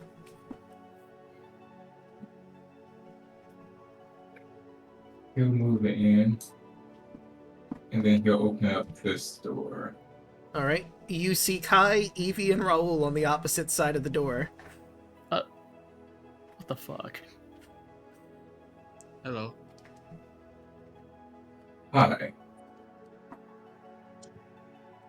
Kitchen's this way. Got it. 20. Oh, Raoul, not Raoul, Bolt saw some people in, I think he said the chapel area, but they didn't see him, so southeast. And we're going to go check that out. Oh, cool. We found a giant fire dragon. Did Antonius touch something? He blew it up. Was that sound you hear from behind you? Yes. It was some kind of message. It said, "Help his soldiers" or something, because they lost their way and we need to help them find the light or something along those lines. I don't know. Gotcha. And then Zio's gonna move 20 feet back next to we're gonna go the other way. We already explored everything over here. We'll meet up with you. And then move back to Kardak. As you do that, as you do that, I think it's my turn, right? Mm-hmm. As you do, Kardak's gonna go into this other room with Bolt to be like, "So what's this about? Cool table?" Points directly in front of us. Damn, that is a nice table. You know, if we ever get a house around here, we can always come back for it. That also, my mother would love that. She does love to entertain. I mean, we could ask Dan and Dave. Hey Dan, hey Dave, can we keep a table in Henrietta for a little while? You know, just until we finish our business, and then take it with us wherever we go next. I mean, I guess it's going to take up a bit of space, but I suppose I could keep it here, maybe? My hut isn't exactly built for this sort of table and chairs, but it does look nice, I have to admit. I love this episode of Home Improvement. So he's just gonna walk over here, I guess, more towards the middle, and then I'm gonna cast or do an investigation check to see if I see anything. Okay, let me... First things first, I need to scroll down a little bit so that chat can see into the room, because you see... And I also need to reveal someone, because if you recall, you shouted earlier. And the door was wide open. One of the figures gets up, turns around, and looks at you. And you see what appears to be an undead knight, who immediately draws his weapon. Okay, guys, we have zombies. Zombie Wait, really? night things. Get in here! Let's get that. Kardak's immediately gonna shoot an arrow into this thing's head. It's fair, you do still have your action.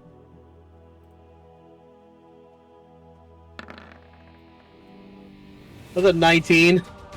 19 will hit. I was like, I'm gonna assume so. It's gonna be the one in the middle. Fair. At 7 piercing. 7. Oh wait, I just noticed their health bars aren't showing for you. Let me fix that.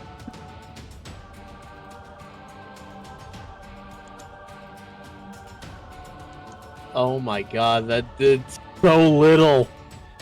This might be sturdier than the average zombie. I shot it in the head. That's zombie 101.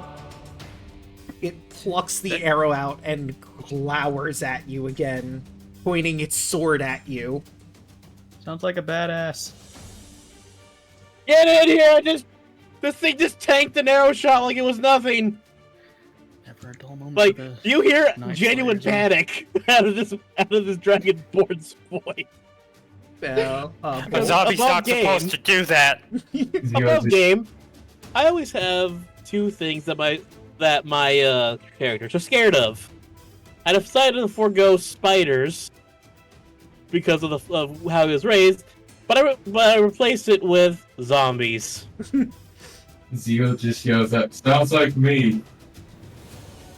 You're not wrong. But You're not wrong, but help! Bolts. Help? Bolt eyes just immediately dilate and just.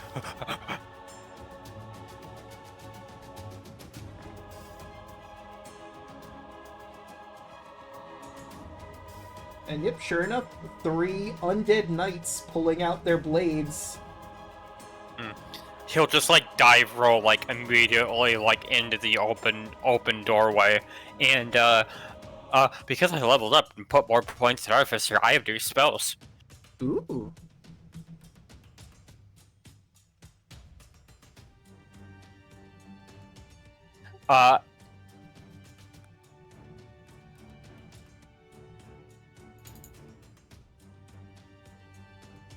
See the circle? Yes.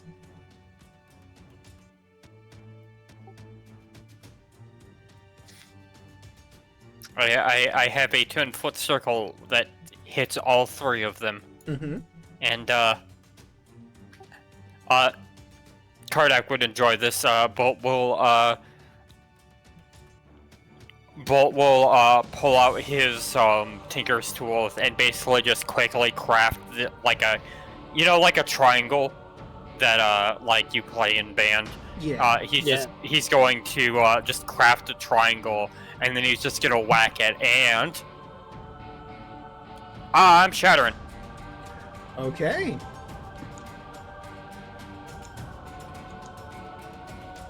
And that is a con save for all of them. Okay. Yeah, con save where they take 10 thunder damage. 1, 2, 3. All of them except for 1 failed. Alright, so 10 to the fails, 5 to the pass. Yes. You also do see now that you're looking at them, their armor doesn't look great. And the shatter did damage it a little bit, so these armors might not be usable for you anymore. Hmm. If only there was a blacksmith with us. If only. Sadly, I don't think there is one. It would be a shame. Gosh darn It would it. also be a shame if somebody here wasn't an artificer and was raised by dwarves. Crazy. Well, we'll get him next time. Yeah. I'm sorry, Kardak. Must... Mm-hmm. There went your armor. It's okay. I don't think I would like it anyway. It'd also be a shame if that artificer didn't have the mending spell. Mm-hmm. I don't know if mending would really work on this. This is like dented, shattered armor. Mending is for like mending seams. Anyway, that's my turn. Right, and that will bring us to our undead friends here. 5, 10, and he's going to look at you, Bolt, and he's going to give you a very vengeful glare. You need to make a wisdom saving throw. If you fail, you'll become paralyzed until it deals damage to you. Oh, fuck. Oh boy. Good thing we have the 2 wisest people right in front of the revenants. Well, You know what? Fuck it, I'm burning the inspiration. okay. Well, never mind. God. You feel immense fear as this undead monstrosity glares in your direction. You can't help but freeze up. Okay, actually, can I say that because we've been making the jokes all session? Mhm. Kardak and Bolt, Scooby-Doo hug each other and start screaming. I was thinking, like, you know that thing where, like, when a cat is scared, it, like, gets on all fours and then just, like, immediately just, like, leans back? Yes. That's what happens. Dang it, I was kinda Bolt hoping just you'd go with immediately, that, like, but- hits the floor on all fours and just does, like, the, like, lean back afraid cat pose. Oh god! Okay. The second one is going to look at Kardak and do the same thing. Wisdom save. Oh god, it's Joseph Joestar staring. It's Joseph Joestar staring at us. It's doing the I'm at 10. I didn't do that much better, but you know what? It's actually kind of in character. He is Yeah. terrified of these things. Your fear finally gets you, and your legs clench up. And we have the third one is going to come in, and unlike the other, since there's only two of you, he's actually going to attack. He pulls out a bow. Oh no, wait, I'm sorry. Long sword. My mistake. But he was back there. That's 20 feet away, approximately, right? Well, since you're paralyzed, he could dash. Well, you see in terror as one of these undead soldiers marches towards you, long sword in hand.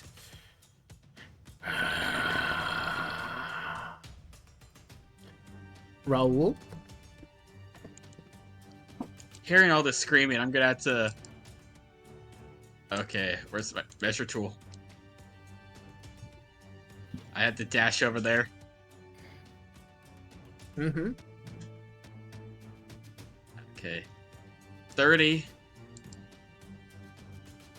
I can only get to here with 60-foot dash. Yeah.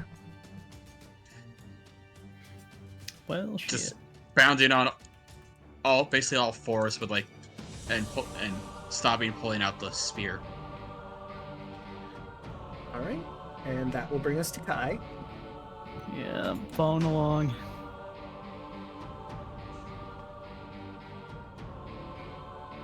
Oop. Yeah, that's 35.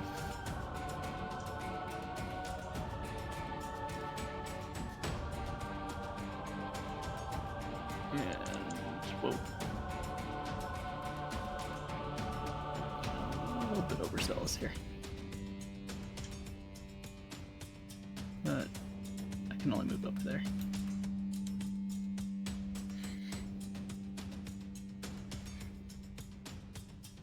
Alright.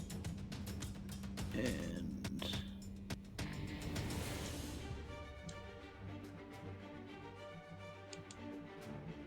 that's it. Alright, and that will bring us to Evie. She should have Step of the Evie. Wind at this point, right? Yeah, but her strikes are not magical yet.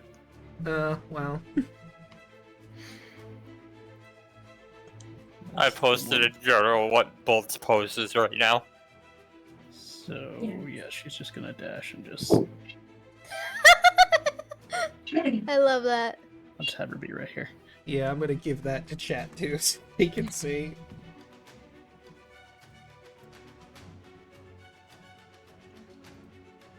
Okay. Alright. And, did you have her dash, or? Yeah, I did. Okay, because I was gonna say she could use her action to shift to into wear tiger form, but she could also stay humanoid. So, next would be Lily. Now, Lily does have a bit of a problem here. She is a large girl, and there's two people in the path that are paralyzed. Would she be able to get that hit?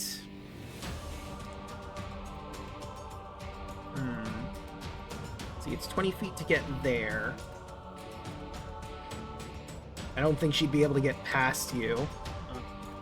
I mean, she could technically occupy our space and move back if she had enough movement. True.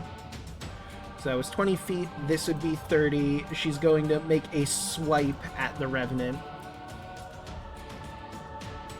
Don't tigers get like a pounce attack? They do, but to get the pounce attack, it needs to move 20 feet in a straight line toward the specific creature. Yeah. And there isn't enough room to get that pounce proper. I'm going to try and bite this undead man. A 12 is not enough to hit, though.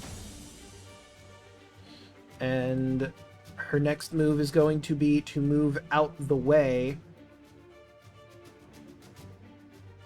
which would give the creature an opportunity attack with his longsword. Oh god! Lily, no. And it freaking crits her. 15. That's most of her health gone in one shot. Oh my god. Run! Get out of there, Scoob. Roll, Raggy! Antonius? I hear everything that's going on, so I will attempt to reach wherever they are. They are over this way is where you heard the screaming. Okay, I can make it. Wait, let me do a little bit of.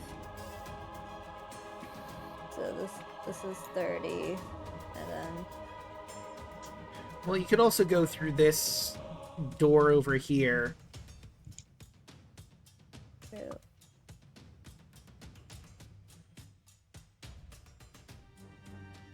And this is 30. And then that's okay. I would have to use my dash, but I will do that. Don't Tabaxi have like a bonus action dash or something? If you're a level 2 rogue, you can cunning action dash, which will use your bonus action. Then that. Oh, or that. So you could use your bonus action to dash, and then you still have your action to do whatever you'd like. My gosh, please. Please work. Let me. Okay.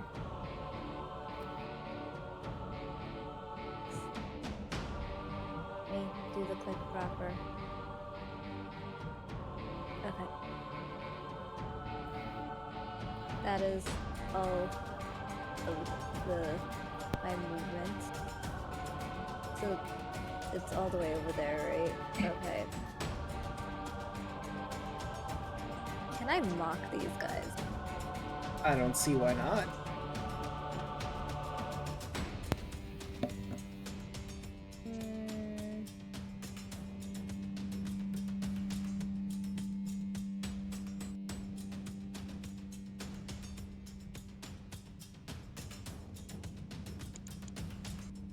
Are you supposed to be evil spirits? Because you look like you've been up on spirits. The other spirits. I don't know if that's a good pun. It's fine. They will roll wisdom, roll your vicious mockery.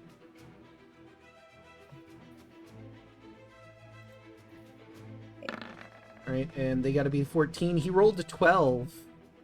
Looks at you incredulously, like, what the fuck? I'm just here defending this place, being a spooky corpse man, and you gotta insult me? Not cool. I like the idea of it, more of it being like he had no idea what the fuck she was saying. Huh? Oh wait, hold on, that's psychic damage, isn't it? Yeah. Never mind, he's not affected at all.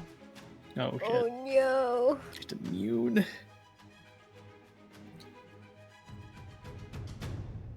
Oh wait, no, I'm What? sorry. It's a resistance, not an immunity. He takes Oh, okay. half of that. So Which isn't much, but Damage is damage? damage is damage. He takes one singular psychic damage. But the other effect will still go off, regardless if they take damage or not. True, which is disadvantage.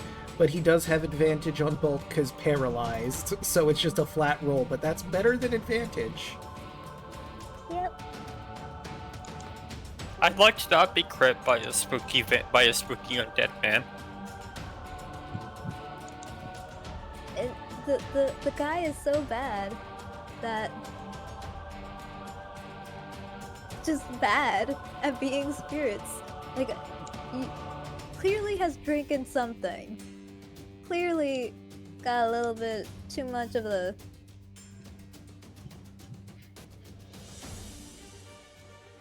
like alcohol in the system. can't think straight.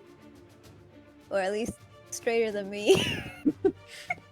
It looks angry, but also confused.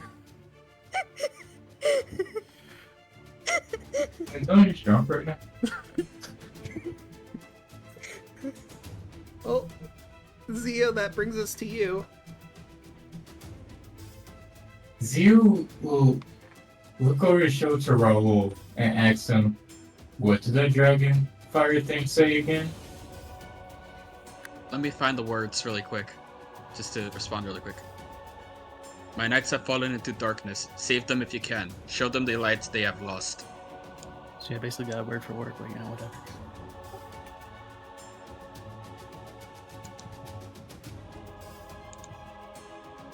I can get here. Zio just runs up to here. Mm-hmm. And what does he look like? So he looks like he's wearing armor similar to the ones that you saw back in the stockyard, but it is broken to hell. It's dented, bashed in, parts are missing. It is not salvageable at this current moment. He looks like an undead. You know, bits are falling off. I can show you the picture, but the noose isn't there in the picture. His eyes are pure white. His hair is wild. And he's gripping his sword with an unreal tightness. Oh, didn't show up for chat proper. Oh well. Up there it goes. So as Zio is running in and getting next to this undead, you just watch him grab his face and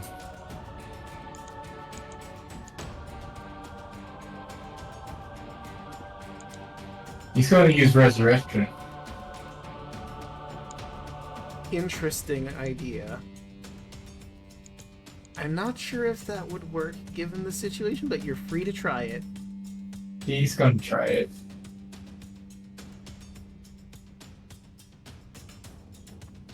Alright.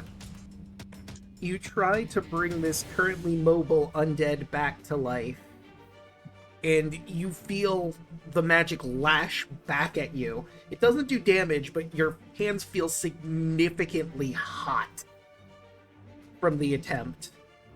Like something was forcing you back. You could roll a religion check for free to see if you can identify these. 10. With a 10, you have no idea why that didn't work. Maybe undead can't be brought back because there's already the necrotic magic in there that keeps them undead? Maybe? That will Okay. use the slot. Well,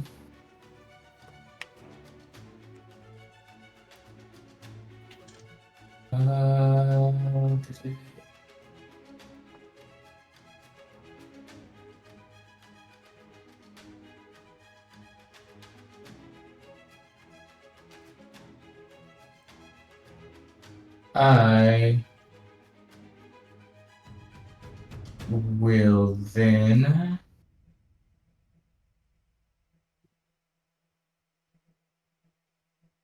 I'll use action search Okay.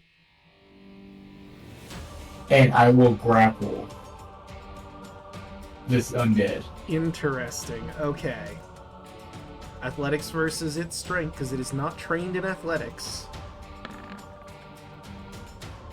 Well, that's a 6. I win. If you manage to grab this undead, keeping him from swinging his sword at bolts as he tries to struggle against you, but just can't break free.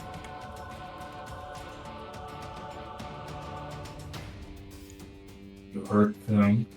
Have to get to me. And that's my turn. All right, and that will bring us to Kardak. You're paralyzed. Not really much you can do in this state. Is there any We do get saving throws. We do get saving throws at the end of our turn. Let me look at the thing. The Revenant Glare specifically says that the target is paralyzed until the Revenant deals damage to it or until the end of the Revenant's next turn.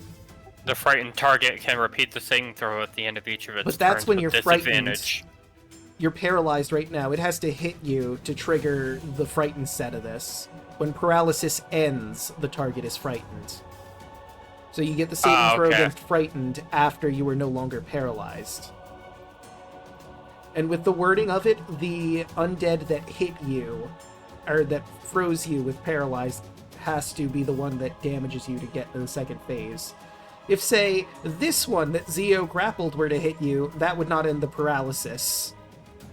Oh, good. But he's grappled right now and can't properly move and has his attention drawn to a certain other person in the room. I have a really dumb idea. Okay. Well, when it gets to your turn, you can certainly do that. Since this particular Revenant is currently being grappled by Zio, he's going to try and break free first so that he can move around. That is a 23 you need to beat with your athletics, Zio. Oof. Ooh, okay. Please.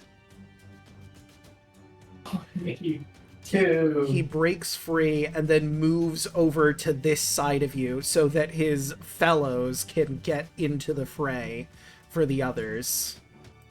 That did use his action, though. And let me see. I forgot about something. You watch as the wounds that were on him start to heal up, closing in front of your very eyes. Well, that's just rude. Bullshit. You know, for the chat, real quick. This is like I didn't like because he would. The only thing he'd be able to say is this.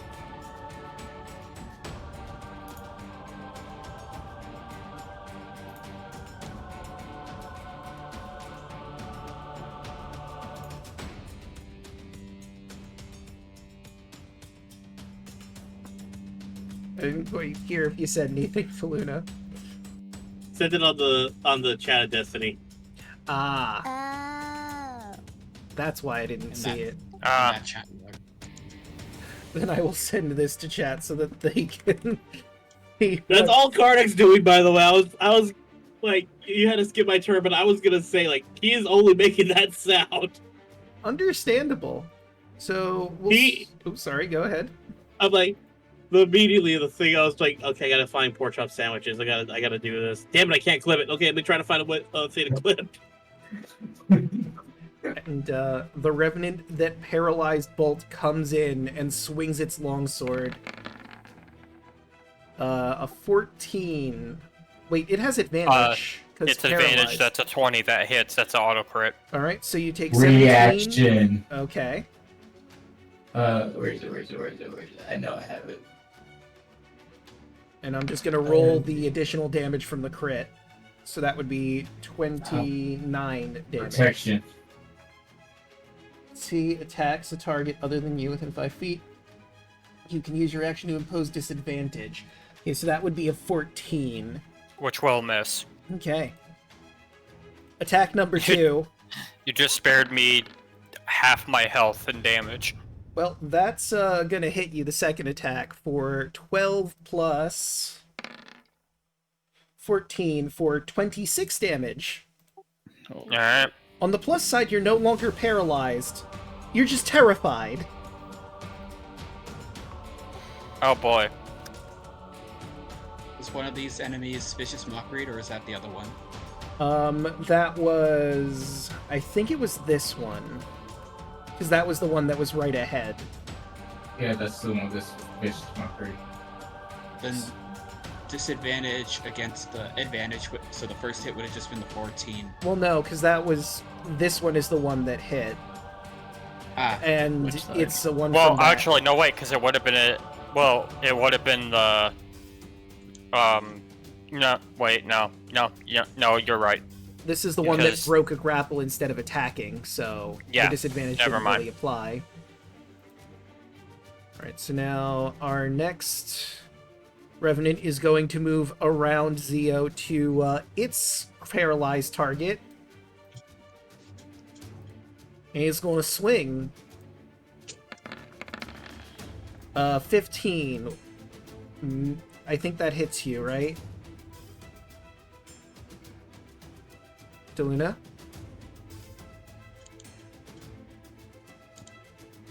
Did we lose Daluna? Daluna, you there? I'm here. Yes. Sorry. So a 15 hits you, right? Yes. So you're taking 19 damage from his first hit. But you're no longer paralyzed, you're terrified.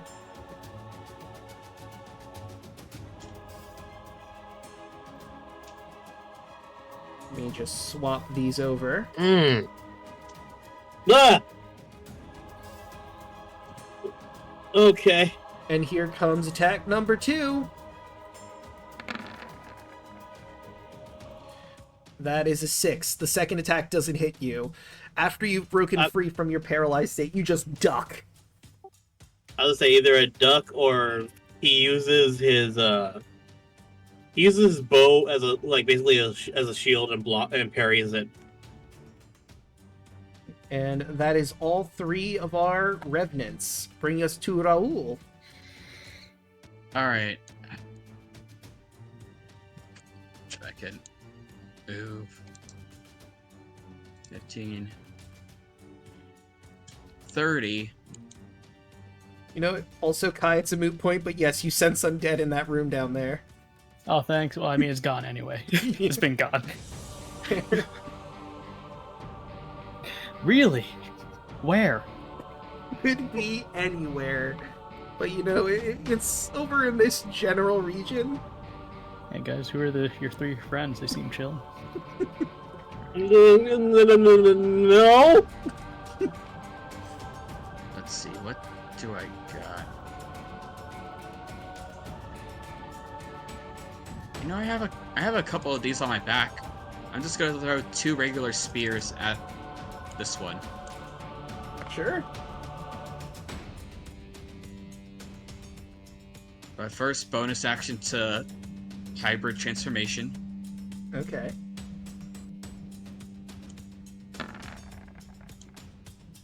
Will a 10 hit this guy? A 10 is not enough.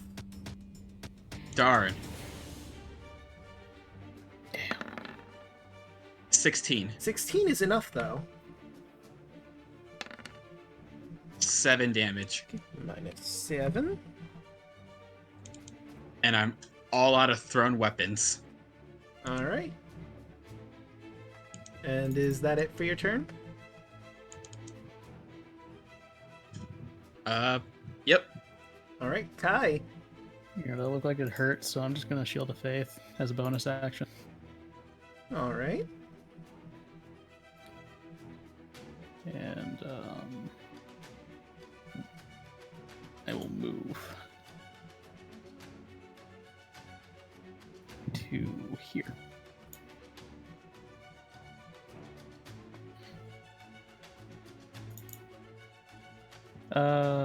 Swing. 9's probably not gonna do it. Yeah, that's not gonna do it.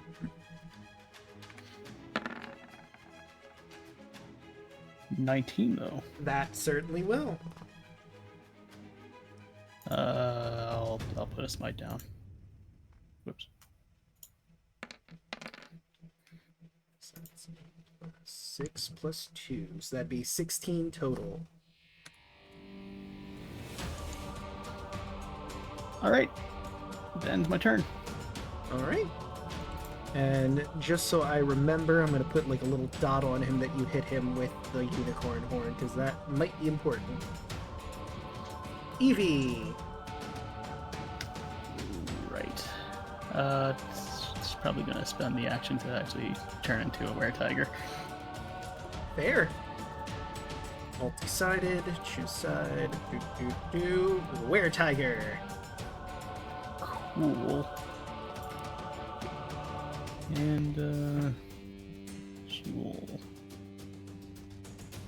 move.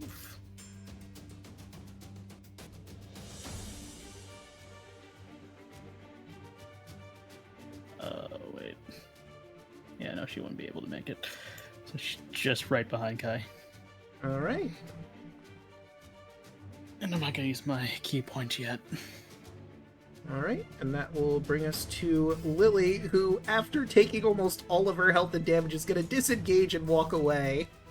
Go, Lily. Well, it's just like, nah, fuck it. He, like, curls up and over by Antonius, looking over the table, a bit startled by how horrible that hit was. I console Lily a little bit. He leans into your hand.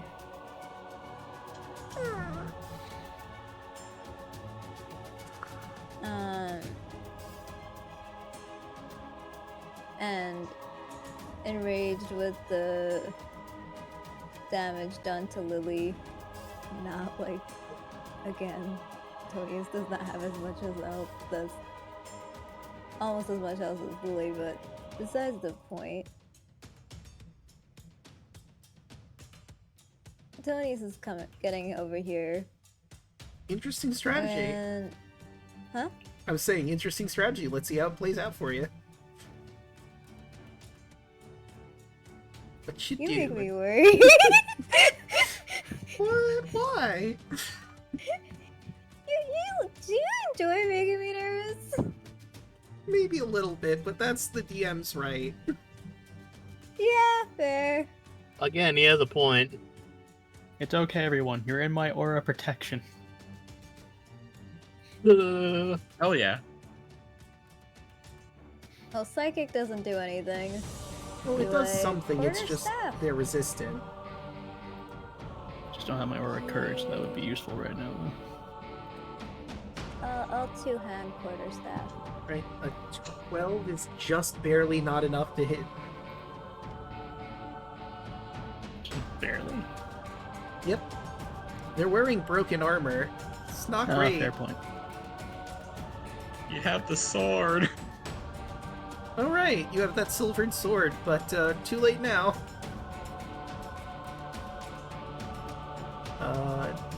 You could give Bardic Inspiration to someone if you would like. I will give it to someone who's frightened. Okay, so either Kardec or Bolt. Do either of them have inspiration already? I have inspiration. I haven't used mine yet. I burned mine already. Yeah, Bolt's burned his. Okay, you have been inspired. Go for it. Yay! Right, and that will bring us to Zio.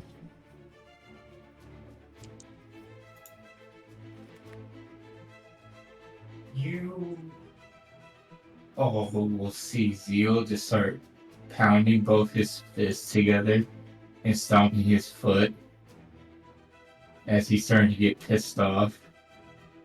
As he bonus action uses Form of Dread.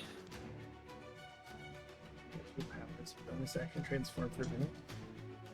Gain temporary hit points 1d10 plus your warlock levels, so 1. During each of your turns, when you hit a creature with an attack roll, you can force to make a wisdom save. A saving throw fails, it's frightened.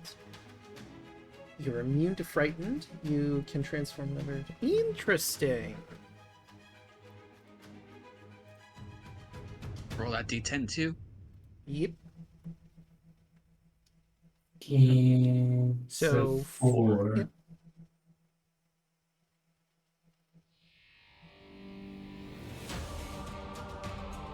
And as he goes into his form, for the first time you probably will see him grab the great axe off his back as he's looking at this one. Okay. And he's going to take a swing. What's okay. I don't know why it rolled 3 times, but that first one hits. It's a dread form. And it's 3. For 15 slashing. Minus 15. We'll put a mark on you for being transformed. What would be a good one? For frightful. Yeah, let's do Doom. Doom is good.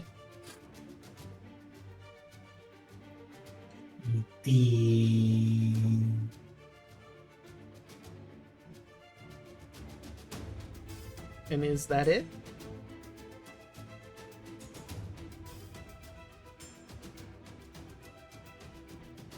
Hoshi? Yes, that's it. Alright, and that brings us to Karnak. You're fucking terrified. Gotta get away from this guy.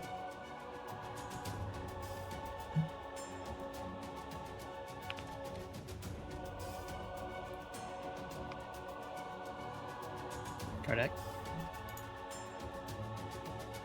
Daluna, you there?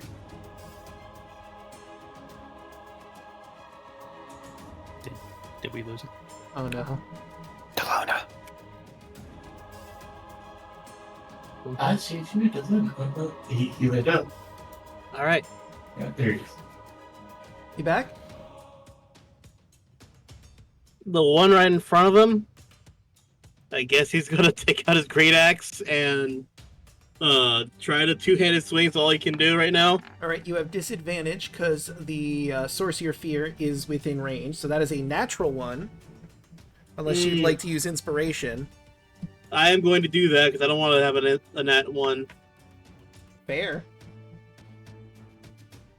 This is why I kept it. Again, I'm sorry that my internet is being stupid right now. You're fine. Also, you can't move closer to the Sorcerer Fear, but you cannot possibly get any closer. I thought I attacked. 1 second. Oh, there it There it goes. goes. So that would be a 15, which does hit.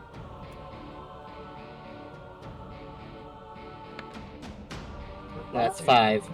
Alright, and is that it for your turn? Do you have any bonus actions you'd like to do? No, that is it. Right. Would you like to move away from the Sorcerer Fear? Or are you Yes, just gonna hunker actually, down? I'm gonna come back over here and cower right behind Lily. Fair. I believe he does get an opportunity attack because he hasn't spent that. That's a 12, though, which does That not meets. hit you. Oh, it does. So you will take 18 damage as you run away, and he swings at you.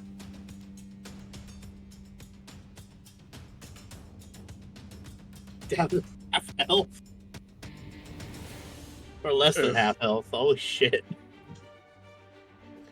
And that will bring us to Bolt. Alright. So, first things first. I rolled over in my head. I had two choices on how I want to do this, but I think this particular choice helps a lot better. Downside, I'm out of second level spell slots, but I can do this. Power your movement with dance-like steps, giving you the following benefits. Your walk speed increases by 10. You don't provoke opportunity attacks. You can move through the space of another creature, and it doesn't count as difficult terrain. If you end your turn in another creature's space, you are shunted to the last unoccupied space. Interesting. It's a good spell, Yeah. and I'm surprised you don't remember it because Vaughn's character used it in Chill's personality. That's right, he did. And since technically I can actually, you know what? Hold on. This guy's right in my grill, so you know what?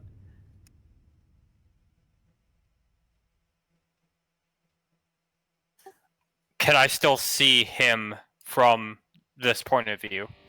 Let's see. Yeah. It's a bit of a rough shot because Kai and Evie are in the way, but you can certainly get the shot. I'll say disadvantage because you would have gotten it anyway because the Sorcerer Fear is also within sight. Well, the point is I'm trying to move away so that I can't see him. Oh, let's see. Technically speaking, the door frame's in the way, so you know what? Yes, you wouldn't be able to see. Also, I just realized I forgot for Karnak, you needed to roll your wisdom save if you have your fear still or not. You're still afraid.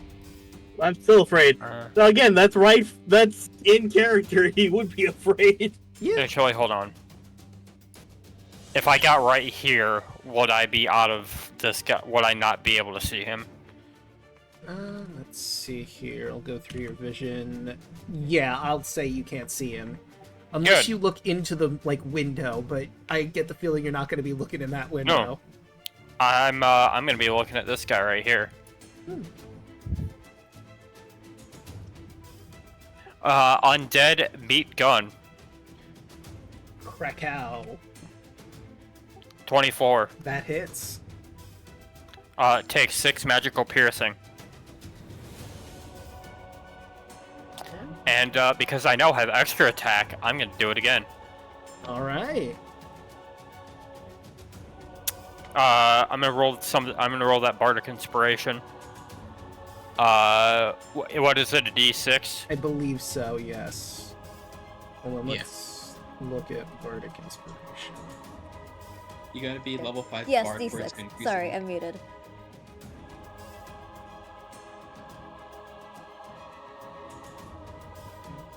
Uh, 12.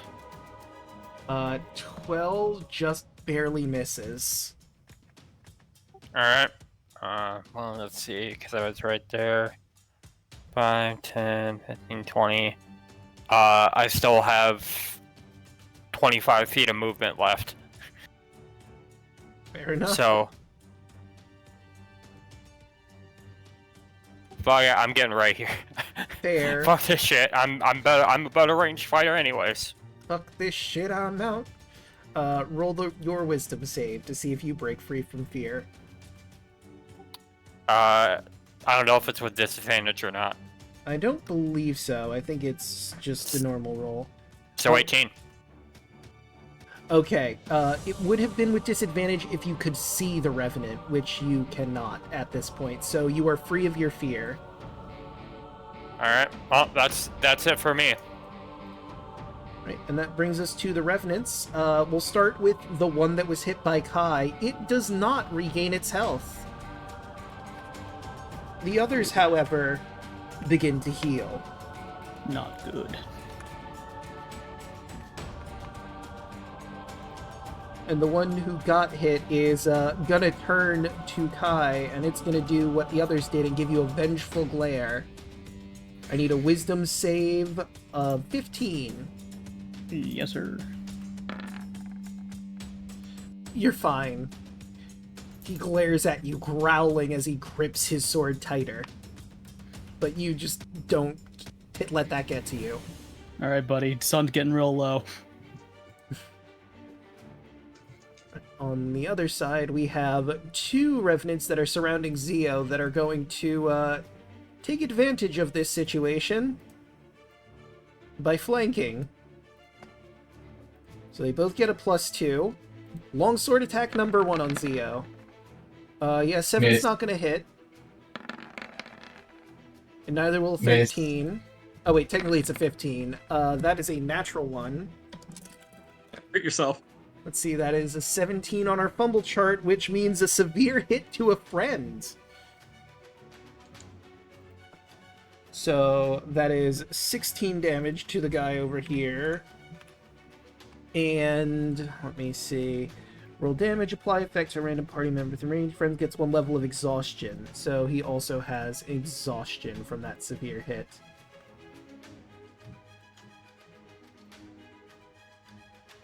Just stabs his friend, he looks at him like, "Arr," like, the fuck? Yeah. Looks at him with a dirty glare, and that is a 7. They just could not manage to land a hit on Zeo. Which is good. Raul? Alright. Taco, you'll understand this. That's it's Undertaker staring down Kane. Yes. Yeah.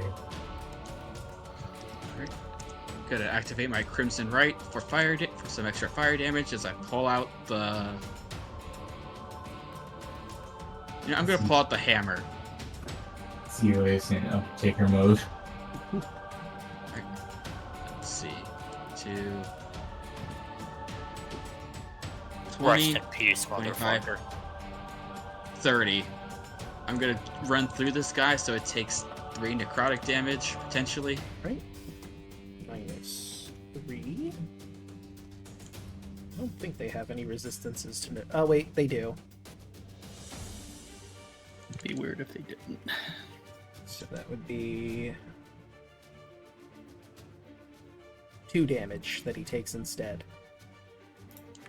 Nice.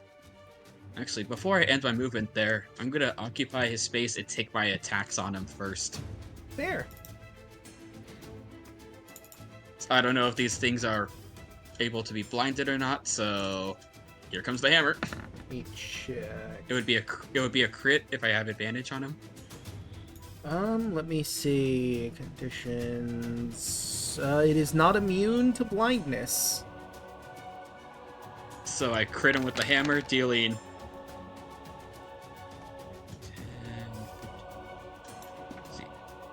10, 15, 18 damage. Right? Nice, nice. And then I'll do a couple claws. 25 and 13. The 20... Actually, both of those hit. That's an additional 11. And another 11. And another 11. And that was with the Crimson, right? So it's fire damage, right? Yep. Right, so I'm going to give him a marker so we know that he was hit with fire damage. Bring him to the back so you can move your token if you want to move off of him. Oh, actually, I'll stay on him. The blind is a good debuff. True. Alright, and that... No, but I got you, Zio. Right. So that And I end my turn. Alright, so that will bring us to Kai. Move here for flanking. And we'll hit. That hits. Alright.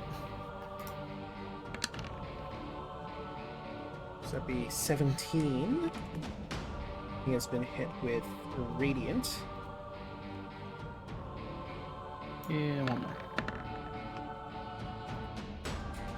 21 is certainly going to hit. Well, 23 is flanking. Hmm. So that is 9 more damage. And, let me see, what else can I do? No, that's an action. So, I will just end my turn.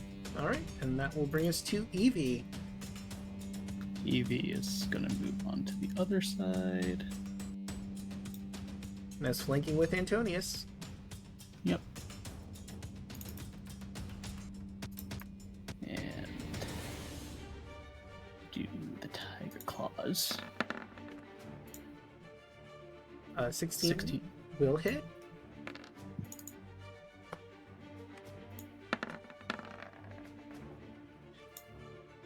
And will not. Unfortunate. Key point. Flurry of blows.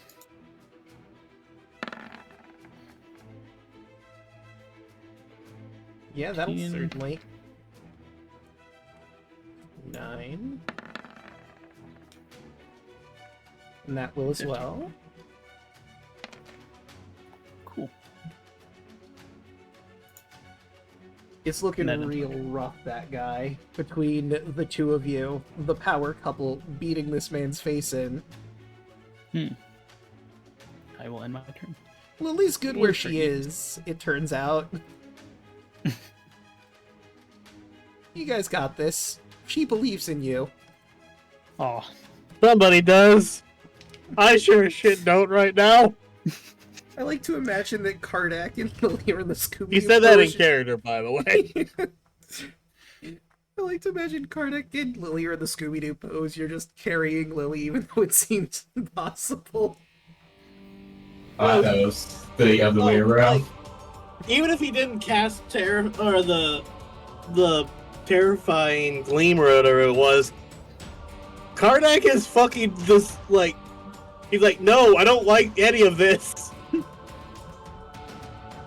Right, And that will bring us to Antonius.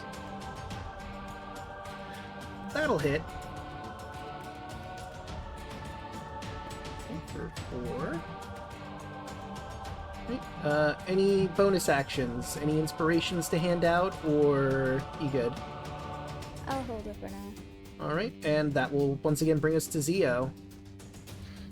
The one in front of him, this one, smacking with a great axe. Okay. Nice. Zio's fucking pissed. For 9 damage. Alright, alright. Damage is damage.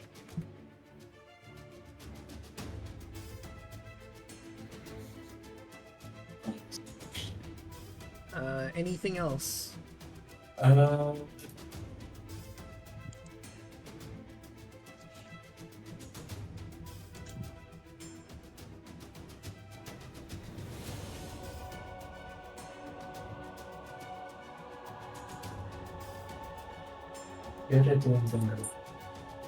First.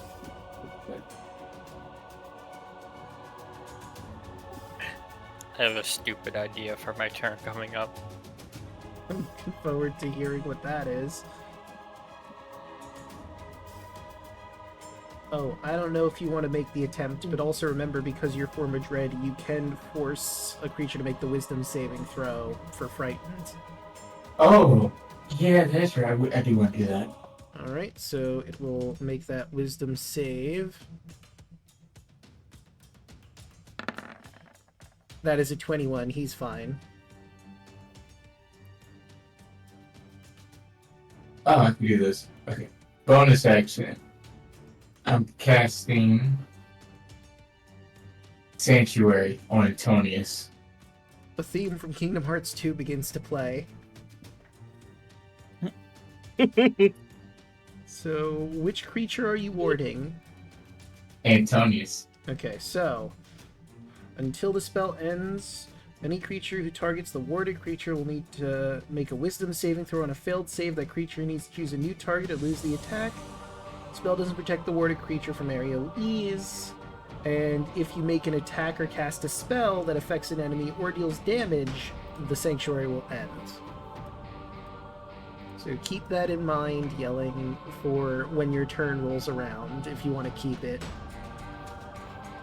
I guess we'll use... This is how Antonius feels about the Sanctuary. He only casts that just because of the one that's in front of him. That's fair. The other two can't get to Antonius. This one can.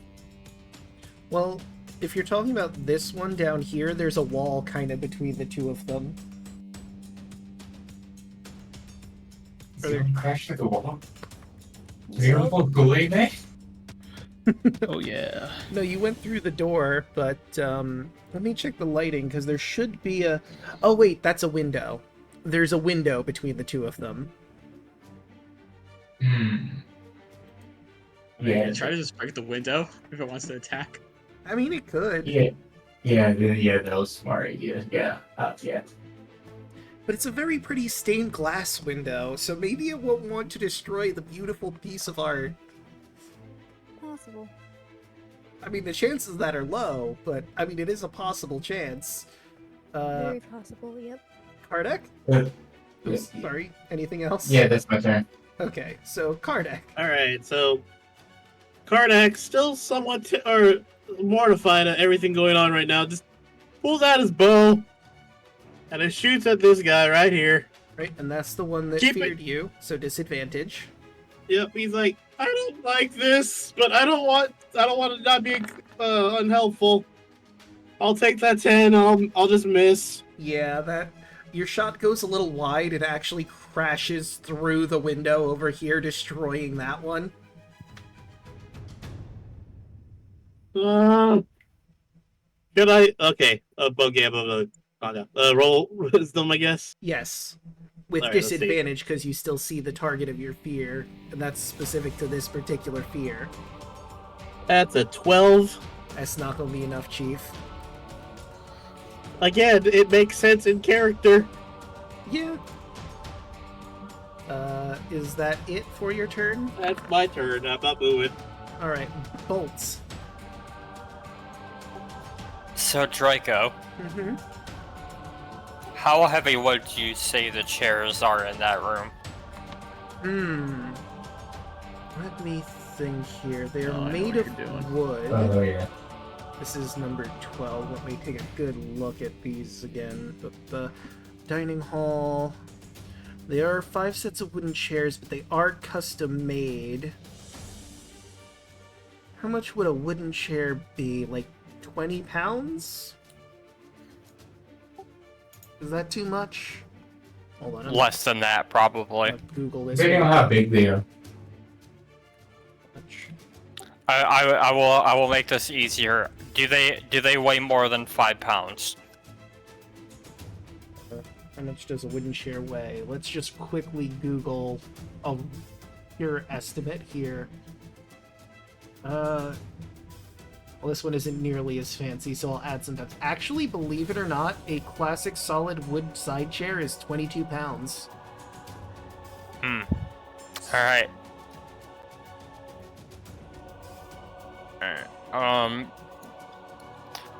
Plan.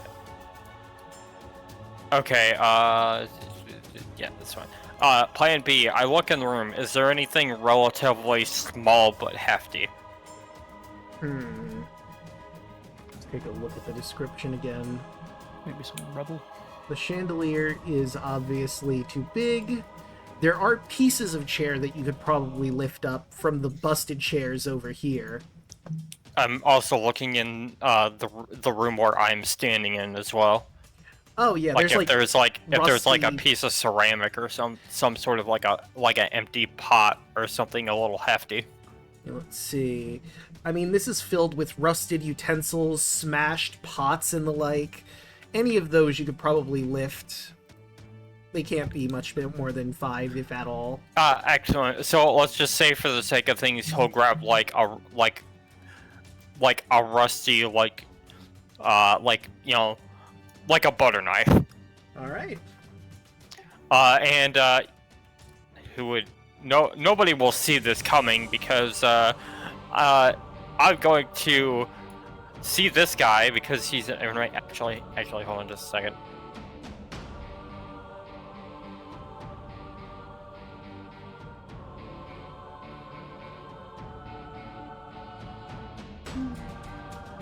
Clear shot on him. So Bolt will kind of like get right here. He's got this butter knife with him, and he's going to use his tinker's tools and create a small miniature little trebuchet. And he's going to put the butter knife on it, and I, for the first time in this campaign, because it's situationally hilarious, I'm gonna cast Catapult. Hell yeah. And I'm gonna roll the damage on that. He has to make it. This guy right here in the middle of this sandwich needs to make a dex save. All right, let's see how he do. Got to be a 15. He just barely manages.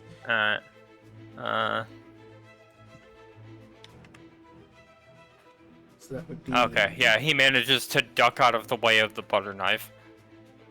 Oh, so it's a saver set catapult? Yeah. Dang. Well, there is more stuff in there if you want to make the attempt again, if you have the slots for it. Oh yeah, you guys will just see, like, out of nowhere, from Bolt's direction, a butter knife just gets flung directly at this dude, but he just, like, manages to dodge it. It embeds itself in the wall. You black butler. Scales! Stripes! What's happening? You black butlered it. That's right, you saying that loves you.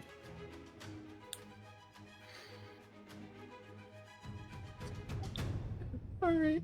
That'll bring us. I can't do anything else, so, yeah, that's my turn. Alright, that'll bring us to the Revenants. The one that is stuck under Raoul does not heal. and neither does the one in front of Kai, so you can reason at this point that if they're hit with radiant or fire damage, they cannot heal. Huzzah. Nice. We'll start with the one that's in front of Kai, and he's gonna swing at you. But an 11 ain't gonna hit. No. And then he's gonna swing at you again. 16? Nope. Right. The ones on Zia. We'll start with the one that's blinded and has disadvantage. Actually, it's probably going to attack the shadow monster on top of it, so let's try to swing at you. 12 ain't going to do it. I say hit a 17. With disadvantage, that's an 18, so you're going to take 8 slashing damage. Alright. Since I wolfed up, I only take 4, and he takes another 2 Kido? because of spike damage. Let's bring you to the back so I can take that off of him. -2. And back to the back with you. And then the one on Zio. Swing. 10 ain't gonna do it. Wait, miss. 15 also ain't gonna do it. Roll. Alright. Let's just keep the onslaught going. Another crit. Yeah. There we go. Blinding people is so good. Let's see. So that's 5 plus 16 plus 8 plus 8 plus 4 for a grand total of 41 damage. He's still standing, but he's starting to look real rough. And my 2 claws. 22 and 24. Both hitting. For additional 18 damage. Alright. So- Looking real rough. Alright. I'm just trying to keep this guy off of Zio. Keep him away from me! I'm trying. Got it, I have to Scales. keep- It's okay, I have to keep Boldad alive. Right. And that will bring us to Kai once more with the unicorn saber. Yeah, 26. That will certainly hit.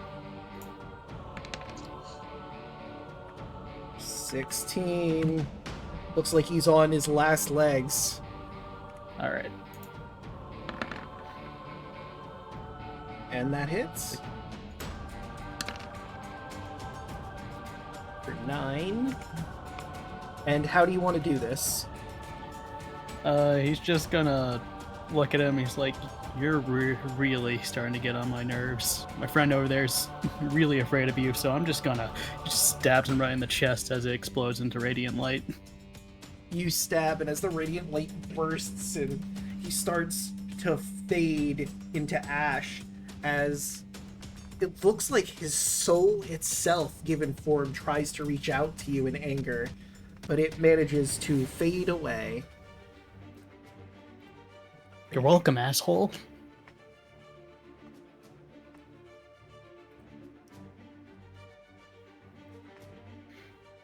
God, ghosts are just not respectful, are they?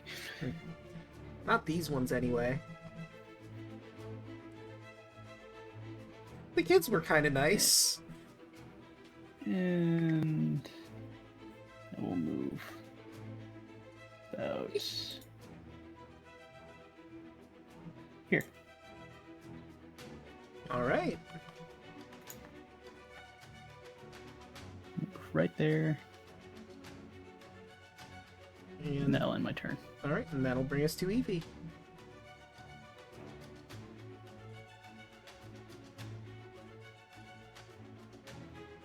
Who is moving over here?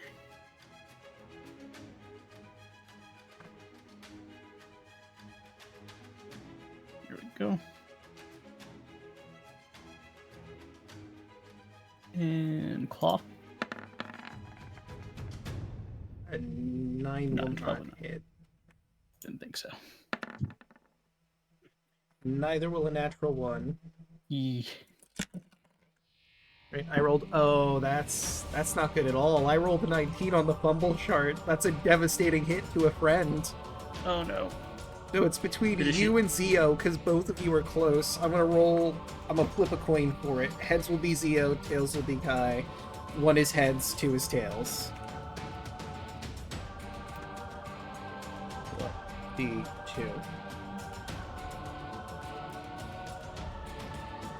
Well, once roll 20 figures itself out. Okay, it's going to Kai. And like I said, that is a devastating hit, so you will take damage and get 2 levels of exhaustion. 2. 2. That's devastating. Okay. And she goes up as the attack. She swings her claws, and the Revenant manages to deflect it with its blade directly into you. Just, oh shit, sorry! I'm good.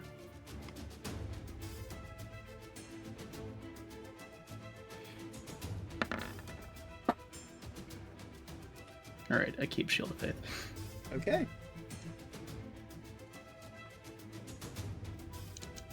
And gonna spend. I'll spend a key point. Nope. That'll do. Yeah.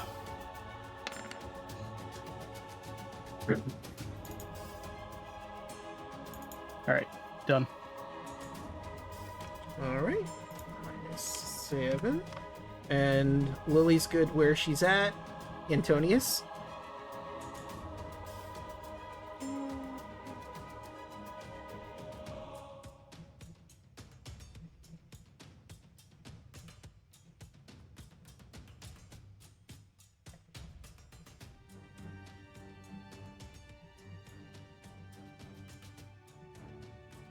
Come on. Okay. And to this guy. Quarterstaff. Alright, and that's... which one? The one that's, in Raoul right now? 15 will hit. You will be taking his, necrotic damage, so you'll take 3 necrotic damage upon hitting him. Well, Raoul's necrotic damage, to be more specific. Sorry. It's okay. And to bring him to the back, he's still standing, but you gave him a good crack on the side of the head.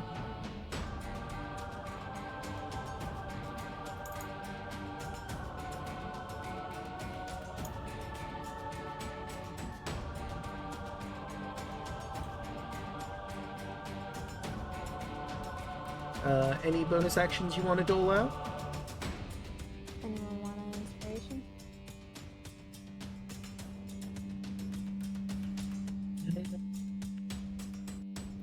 Anyone want an inspiration?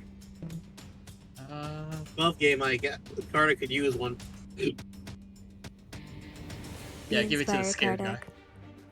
Give it Not to, scared give it to anymore. the guy who's actually was terrified. Fair. Be inspired. And that will bring us to Zio. Bonus action. Searing Smite. Here we go. And he's going to start smacking on this one. 17. That'll hit. 4, and then Searing Smite damage. 1 fire. Alright. Let's give him the red for fire. And he must make a con save. Alright, let's see how he do with his con save. That is a 19. And he passes.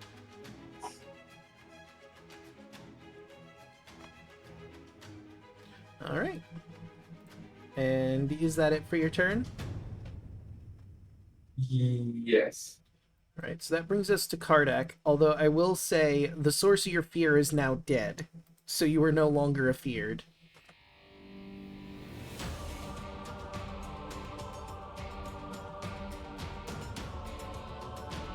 Okay. So, he's not scared anymore, right? Correct. 1, 2, 2, 3. I could see this guy, right? Yep, through the stained glass window. You'll have to destroy the glass to attack it, but you certainly can.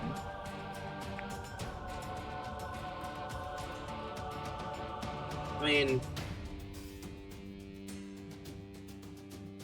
it's an arrow, so I'm assuming that's gonna go through anyway. Yeah.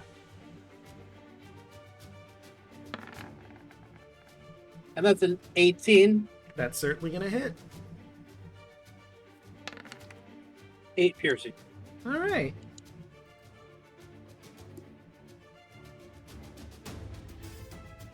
And that's turn. Alright, that'll bring us to Bolt. Alright, who's left? Just this guy? There's also one underneath Raoul in the shadows, but you'll have to strike through Raoul for that one. Alright, no, that's fine. He's fucked anyway. I'll go ahead and, is this window broken or is it still pretty much, all together? Kardak shot through it with an arrow, so there's probably an arrow-sized hole in it, but mostly staying together. Alright. I just need to move where I can see him.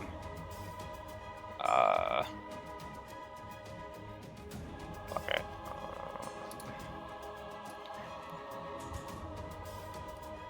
10, 15, 20.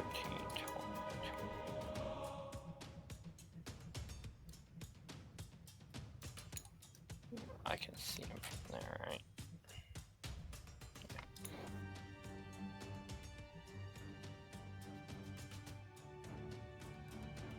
I'll get right here. Can I see this guy from in here? Yes. Okay. Good. Let's get a deal more damage.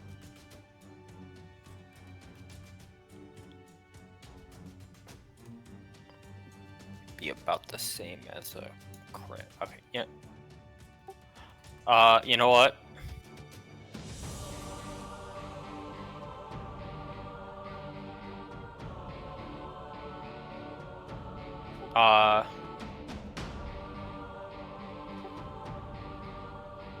Okay. He's gonna get magic missiled, so I need to roll. I believe 2 more unless you're upcasting, but I don't think you have any more spell slots to do that. Well, it's supposed to be automatically 3 plus 1, so Yeah, and you already rolled one of them, so 2 more. yeah, I need to roll 2 more. There you go. 4 and -3. Alright.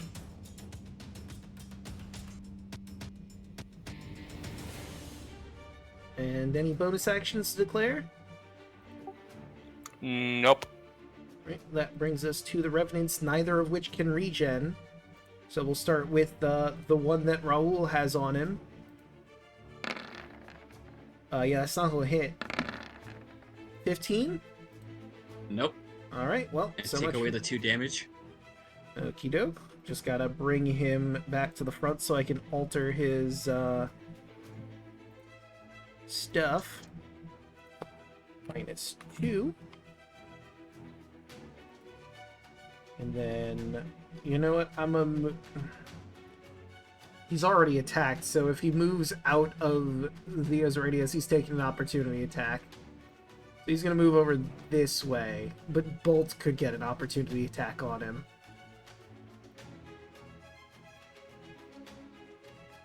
Bolt, would you like to take that opportunity attack as the Revenant moves around? Sure, and it's just melee, right? Correct. So you will be striking through Raoul. You will take the 3 necrotic damage, but you'll be hitting him too, so... That's I'm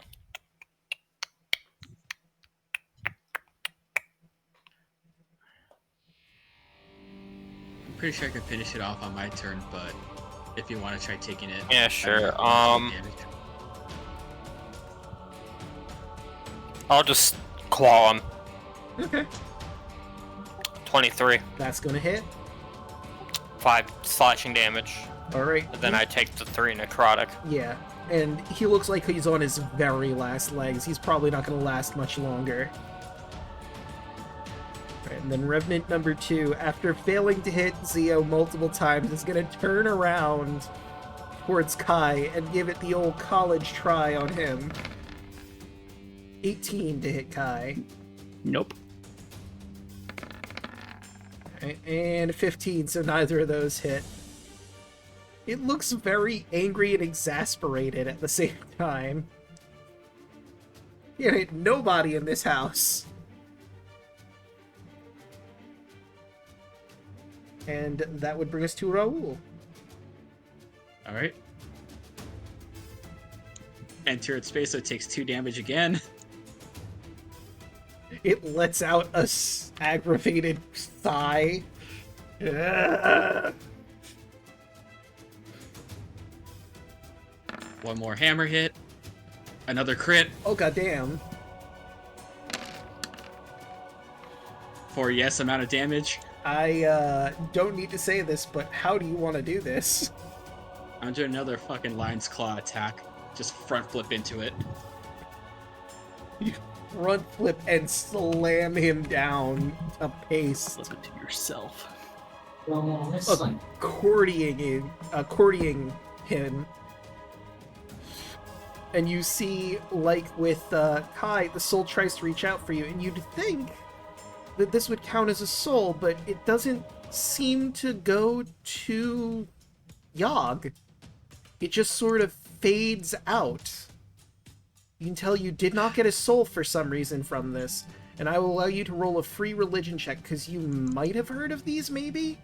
Considering your Monster Hunter background? 16. Okay, I'll allow 16 to give you some information on these. So, upon what you've seen here, you get the feeling that this might be a revenant. An undead creature that seeks vengeance against the person that killed it or someone that wronged it in life. They cannot die until that source of vengeance is dead. So it will come back in 24 hours.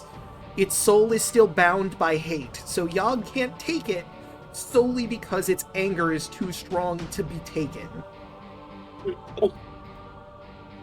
Something for me to tell the group after the fight. Yep. So these... Yeah, tell us. Yeah, please after it, because, yeah. 5. Alright, so that's 5. Let me try to see if I can rope-a-dope around to everyone else, to the other one. I love game, by the way. Every time I see the black silver hammer thing, Maxwell's Silver Hammer from the Beatles plays in my head. If you have ever heard that song, it's very fitting for what you're doing with that hammer. Nice. So Can you move my token for a Oh, moment? yeah, let me move him to the back so you can properly move. There you go. Alright, 5, 10, 15, 20. Enter the space for just 2 more attacks and then I'll move out at the end of my turn. 3. There we go. 16 and 24. Both hitting. 4, 8 plus 9, 15 damage. All right. And I'll move out of the space. Okay. And I will put him to the back so that you can grab your token and move. Alright, let's curb stomp this motherfucker. Right, that brings us to Kai. Jojo curb stomp engage. 23. That's certainly gonna hit. For a solid 11. 11 is not going to hit, though. 13, he's flanking. 13. I'm flanking. Right, 13. So that just barely meets. Oh, sure, I'll put as much on it. Alright, put some stank on that for a solid 14 plus 7 plus 3 for a grand total of 24. That's it. Right, and that will bring us to Evie. Okay. 12's not going to do it. Nope. 24 will. Cool. For 9. Nice, nice. And, no,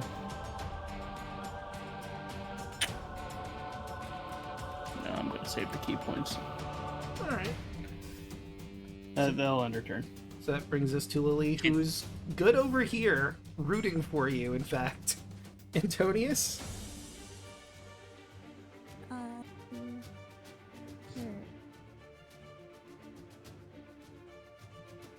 I don't know if your silvered sword or the quarterstaff two-handed does more. I It could would be the short. It would be the short sword because you can get sneak attack off of it. Right. Or rogue, so you probably want to use the short sword and maybe get a sneak attack off on him. I forgot about martial arts. I shall not do that. Do you have inspiration? Yes, You could use it. I'm using it. Alright, let's reroll 12. You're not flanking given your... Yeah, you're not flanking given your current position, so that unfortunately will miss. That is better than the other option. True.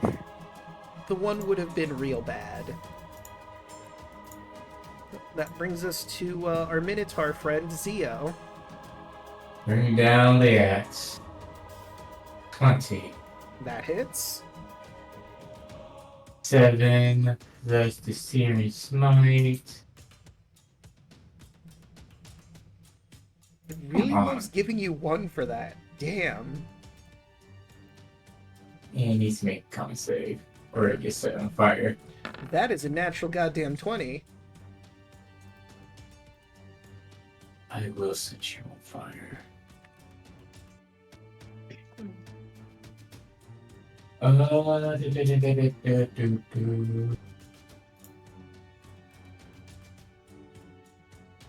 This turn. Alright. And that brings us to Kardec. Simply put, he's not moving. Just another shot at this guy.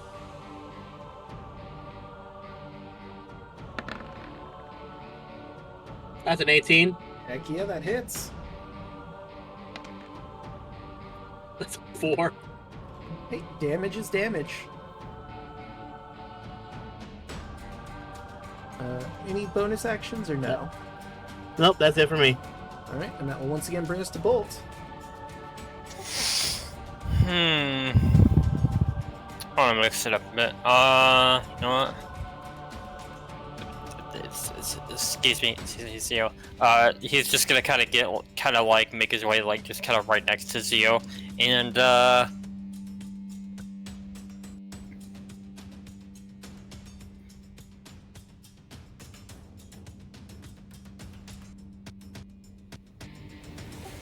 yep.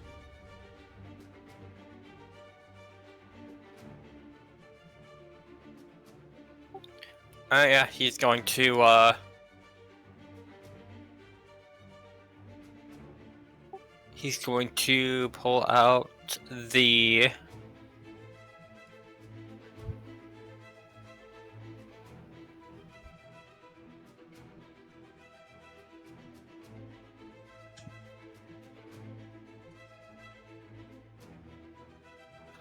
he's going to pull out the silver dagger that he has. Ooh.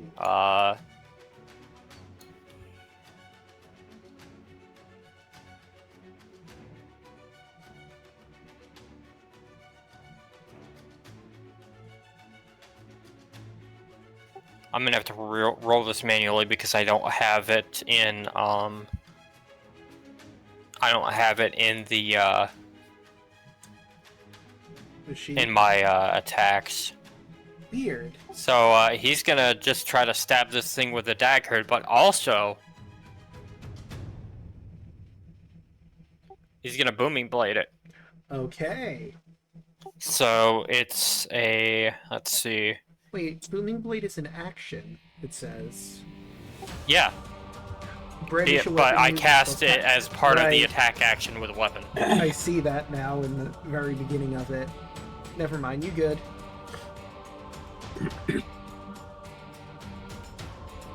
Alright, so roll that weapon attack and then the dagger. So it's gonna be the 1d8 thunder damage, the 5 thunder damage is gonna be in addition to this. So 5.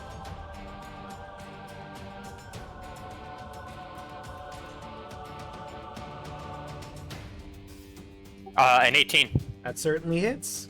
Roll your d4. Alright, so then it's a d4 plus, it'll be a d4 plus 4. So, 8 damage Max, plus let's go. the 5 thunder damage. And it's silvered. Alright, it's looking real rough.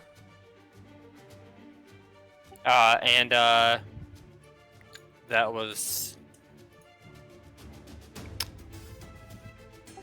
was my full action because of Booming Blade.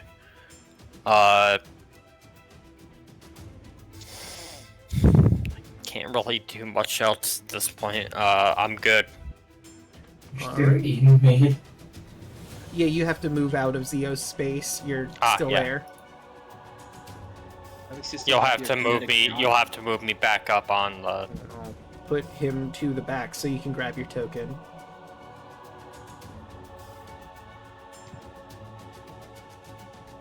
I'll just move right here. Alright, and I've got enough space. that will bring us to the Revenant. Is going to try swinging at Raoul. That is an 11, won't hit. 21 will hit, though, for 16 slashing damage on Raoul. Wow. Question. Mm-hmm. Will this work for where Raoul is or Creature you no? can see attacks target other than you within 5 feet of you. He's not in 5 feet of you. He's 10 feet from you, so no. Okay, never mind. However, he does take the necrotic damage from you, correct? Yep. Right, so that's 2 damage. He lets out an angry roar at you after taking the damage from hitting you. Man just can't win. Raoul? I'll enter a space again and Lion's Claw. 13 hits? Or 16. Oh, 16, correct. Or 16 damage. It was 16, and you did the necrotic because you walked into his space, right? Yep. So how do you want to do this? Well, you already said Lion's Clawing him again. I'm just spamming that attack like a true strength build in Elden Ring. You flip and smash him down into paste, and you feel the soul trying to grasp at your body angrily, but like the other, it fades as combat has officially ended.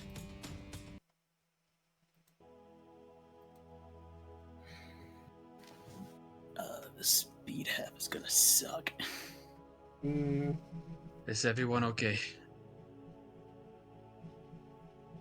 We're out of combat, right? Yes, you're out of combat. Kardec is gonna sheepishly walk through the door. I just realized I never described your dress form either. That was fucking terrifying. It wasn't too bad. It wasn't that bad. Lily's gonna wander in, move over to where Evie is for pets. She's very hurt. Theo's going to go walk over to Lily and just pet her and cast Cure Wounds. Alright.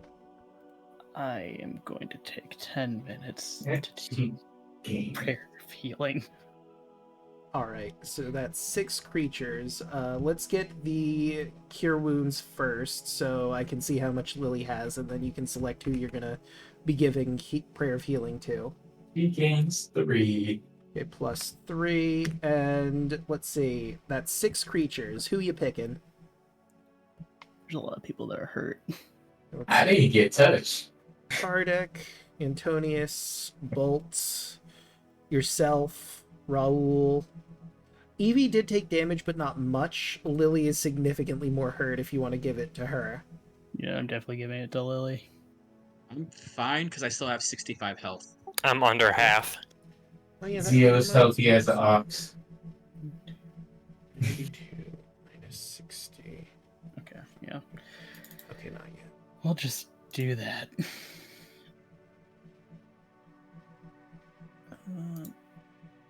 Heal. Alright. Whoops, ignore the radiant. We'll take 10 That's fine. radiant damage and then heal for 13. So heal for 3. I mean, I was kidding, So, but still. who's getting that healing? Everyone except Evie, I think. Right? Because Kardec, Antonius, Bolt, Zio. No, Kai. Zio. Zio right, didn't not get Zio. touched. Fine. Ignore Zio's fine. Zio. Kardec, Antonius, Bolt, Kai, Lily, and Raoul or Evie. I mean, Evie's at 108 out of 120, so... I'll give it to Raoul. I'm at 23 out of 50.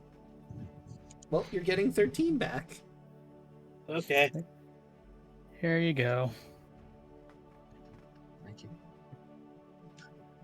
Do any of you know what these things are? Yes! Those are fucking zombies! They're not Not- zombies. I couldn't bring it back. These are revenants.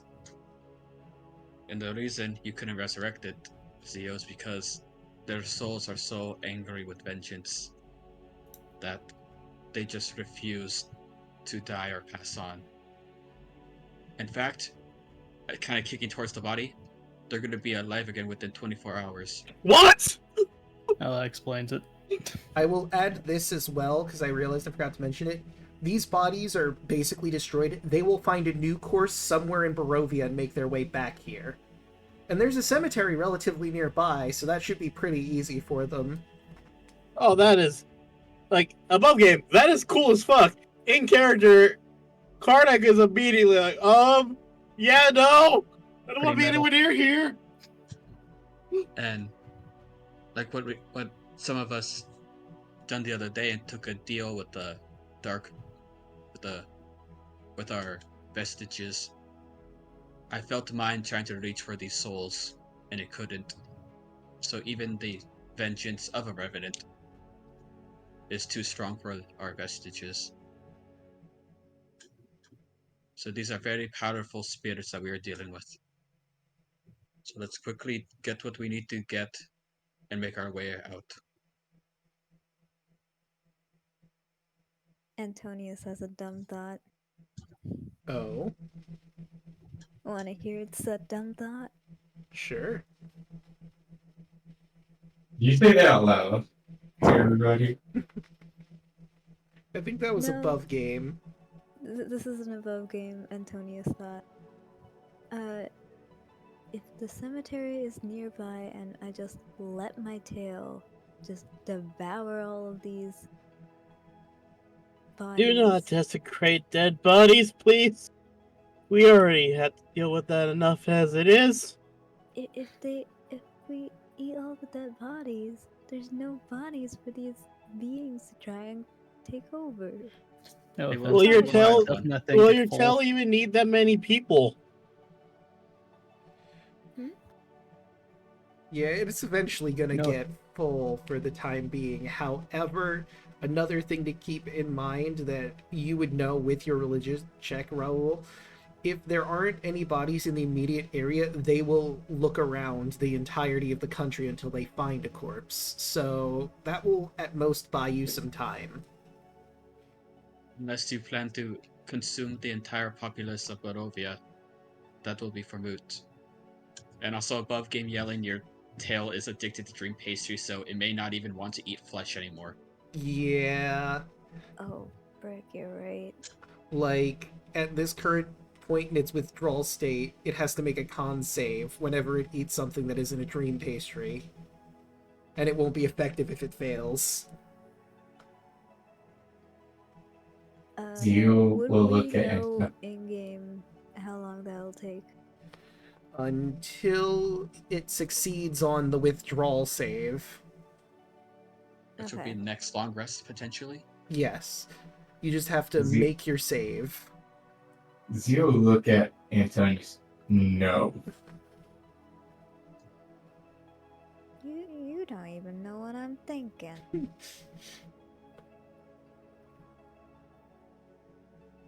It's nothing good.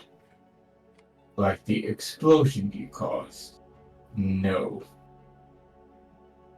That wasn't supposed to happen. You don't just go boom and then it go boom. It's supposed to make it bigger and last longer. You weren't thinking at all, were you? You said you weren't You- thinking at all.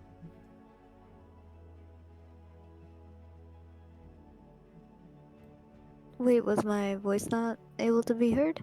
No, I said that you weren't thinking at all, weren't you? What? No. Fire plus more fire equals more fire. That this Fire. works. Fire plus oxygen equals more fire.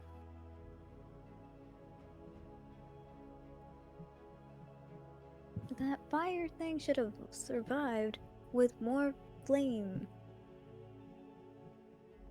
You can douse flames with flames if one is hotter.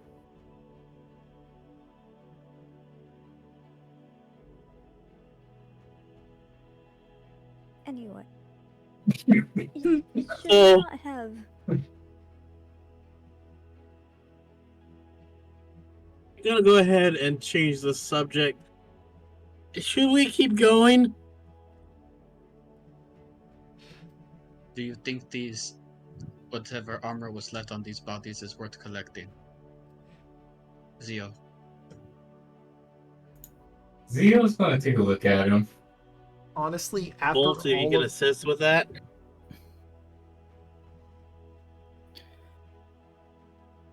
I mean, I guess, sure. Honestly, after all of the punishment you dealt out to them, the shatter that happened earlier, these are... And age, of course, because these weren't being taken care of properly. This is basically just metal slag. Like, there's pieces of armor here, but it'll probably come apart the second you try to pick up a piece. Like, the breastplate from the front will pop out. Hey, Scales. Yeah, we probably should find armor that's not this. It's pretty much cracked metal, but I could do something later with it if we want to. But that's up to you. Hey, Scales. Yeah. Don't do this for a lot of people, but here, so he just gives you his chain coat. It's chainmail. Oh, nice. And Should have given it to you before when I got the new armor, but I really like that coat. No, I understand. You look at that. You know I can just give him mine, right? Too late, it's already done. so let me describe this room now that the combat has stopped and you can actually get a good look around this place. Cracked wooden pillars support a wooden U-shaped balcony that overhangs this stone wall chapel. Narrow archways lead to spiral staircases to the north and the south that curl up to that balcony above you. And a door set into the north wall has a wooden beam barring it. That door got opened. This one technically should be barred. My mistake. it's barred on this side, so you could just as easily take the bar off and look outside into the proper graveyard. The east end of the chapel rests a stone altar flanked with iron candelabras.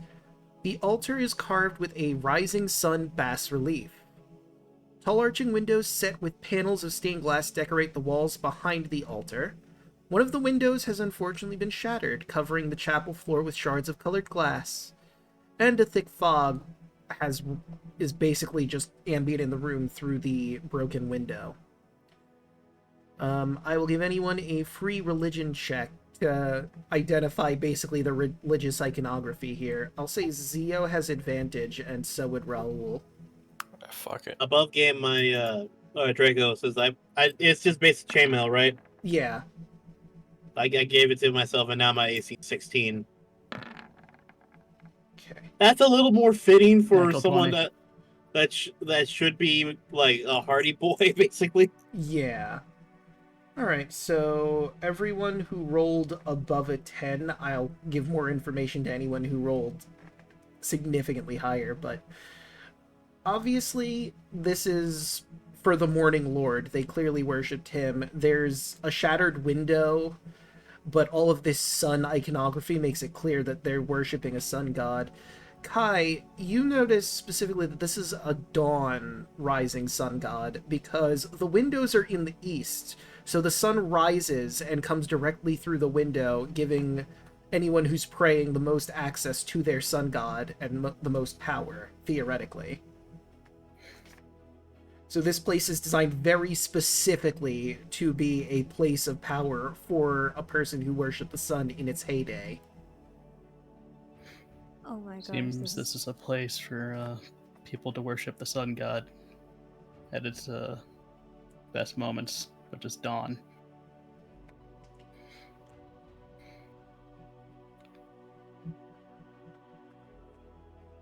Makes sense. Above game, this is reminding me of something that was in High Potential. If you've ever watched the first episode of High Potential, you'll know what I'm talking about. I don't think I have.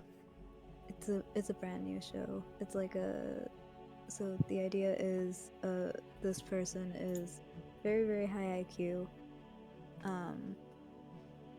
but has a hard time sticking with regular jobs, but eventually, due to reasons, gets is given a case to work on for the LAPD.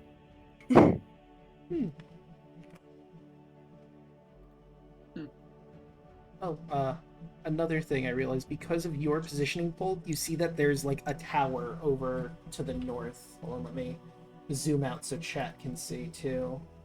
Well, they can't see because they don't have that specific direction, but I can ping it once more. Oh, there's a tower outside.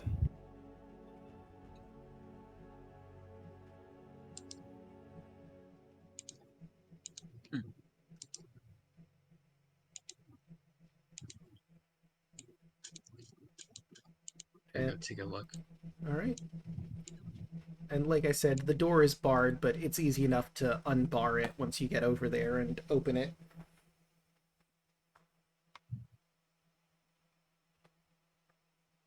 We're still in turn order, right? So since you guys have all met up properly, I'll get rid of the turn order now, so you can freely explore. I just wanted it for when you were split up. It made sense to have turn order.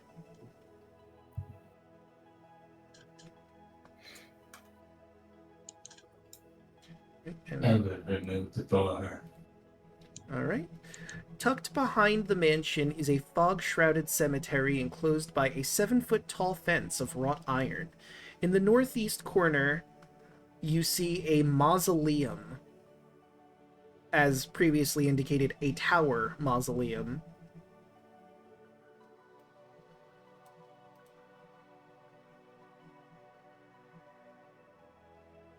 And our best bet would probably be in the mausoleum then.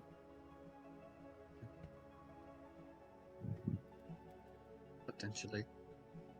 And Zio just starts walking. All right. Draco, before we leave the room, can I roll a quick perception check? Oh, sure. I want to see if that shadow is around the room. With a 21, you look around, and you don't see the shadow. At least not right away. You look back to where you came from, and you do see it behind you on this wall over here. As you look at it, it flies, for lack of a better term, away to a different location.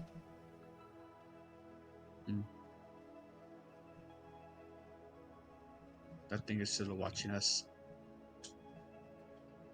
And let me Why does that not surprise me? give chat view through you, since you're the closest one outside, and I will continue describing this mausoleum tower that you find yourself in front of. As you draw close, before you even reach out to the tower, you suddenly feel like someone or something is watching you. You look up and spot a well-dressed man with a thick mane of thistledown hair observing you from from a high tower window in the mansion proper. He draws the curtain and disappears from view. As you make your way to the mausoleum proper after seeing that gentleman in the window above, tarnished silver-plated gargoyles shaped like dragon wormlings cling to the stone-tiled roof of this mausoleum. An 8-foot-tall, 4-foot-wide marble door sets into the southwest wall that is engraved with the name Argynvostholt. Do you want to try and open the door? Yes. Okay, so as you touch the door, you feel something is stopping you from hitting it. A sort of arcane shield of some kind.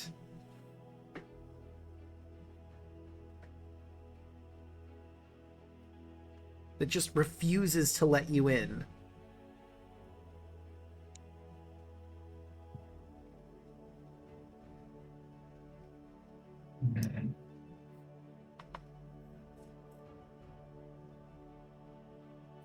So, Draco, I'm gonna use Harness Divine Power to get some spell slots back. Okay.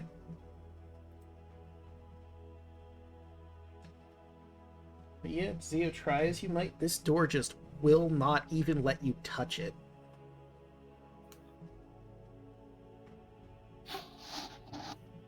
Real quick, Draco, has it been 10 minutes yet, or no? I'm gonna say no. Or, yeah, no, you're, I did take 10 minutes to do that. Oh, wait, that's right, you Prayer did of the Healing. Prayer of Healing, so it would have been 10 minutes. So, you'd have to ritual cast Detect Magic again if you wanted to do Yeah, that. he'll, Kinetic Jaunt would have dropped as well, so I'll take another 10 minutes. I'll do it while Zio was doing, Prayer of Healing. He would re-up Detect Magic. Okay. And while I'm at the door, I was also going to take the 10 to cast Identify. Okay, so that would be new, because Bolt's saying he did this while Kai was doing Prayer of Healing, so... No, I mean when that happens, I was going to do it. Oh, okay, that makes sense. So, Bolt, you see Abjuration and Necrotic magic melding together to form something at the door. Well, just look at you go, I wouldn't touch that. Abjuration and Necrotic. Whatever that is, somebody doesn't want it. Somebody doesn't want anyone in there.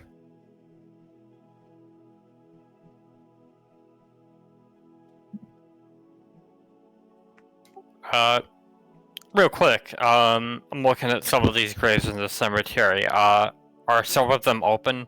Like they haven't been used yet? Some of them do seem to be open, but if you examine them closer, it looks as though Actually, you know what? I'll let you move closer to one of the open ones and roll an investigation check. You want to look at Come right those. over here. All right. And Zio, if you still want to do identify, in spite of what Bolt says, you can. Yes. Right. And that's a 9. With the 9, you look down. It's weird. Like, the casket that's in there seems to be broken open, but you're not sure what that could possibly be. Maybe someone broke in to try and steal some stuff off the corpse, but the corpse just isn't in there. What would I have to roll to connect the dots that, oh, those revenants probably broke out of here? I'll give you a flat intelligence to make up for the investigation.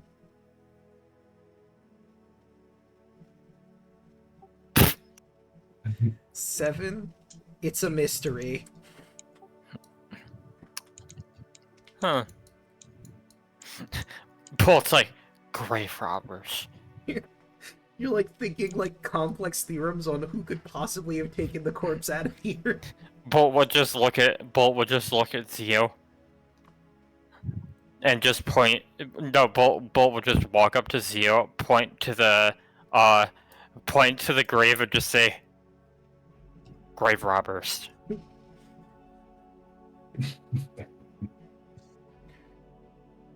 And it's at this point your identify goes off. It's weird. There's clearly a spell on this door, but it's not like anything that identify can truly proc. You do, however, with your identify spell, get an idea that this is connected to the Revenant somehow. The magic that animates them is very similar to the magic on this door. If they're like powering the shields that's keeping this closed to you somehow.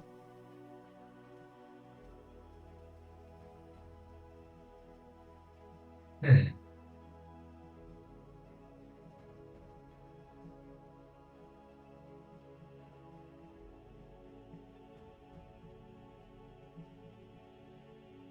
you said we all saw the man on the at the top of the tower, or it was just me and Bolt?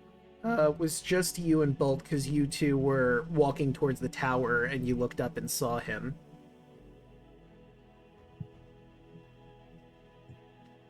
We might want to go see who that was up there.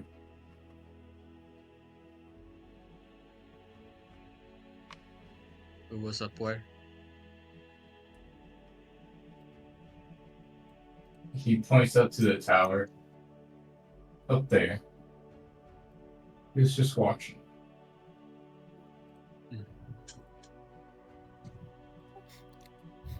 Bolt is just like, wait, he's the guy who took all the skeletons. Well, I'm pretty sure those are just the revenants that we just fought. Are you sure about that? Like, he legitimately looks like he figured it out. And before Zio starts walking back inside, he's going to leave 2 gold coins in front of the mausoleum.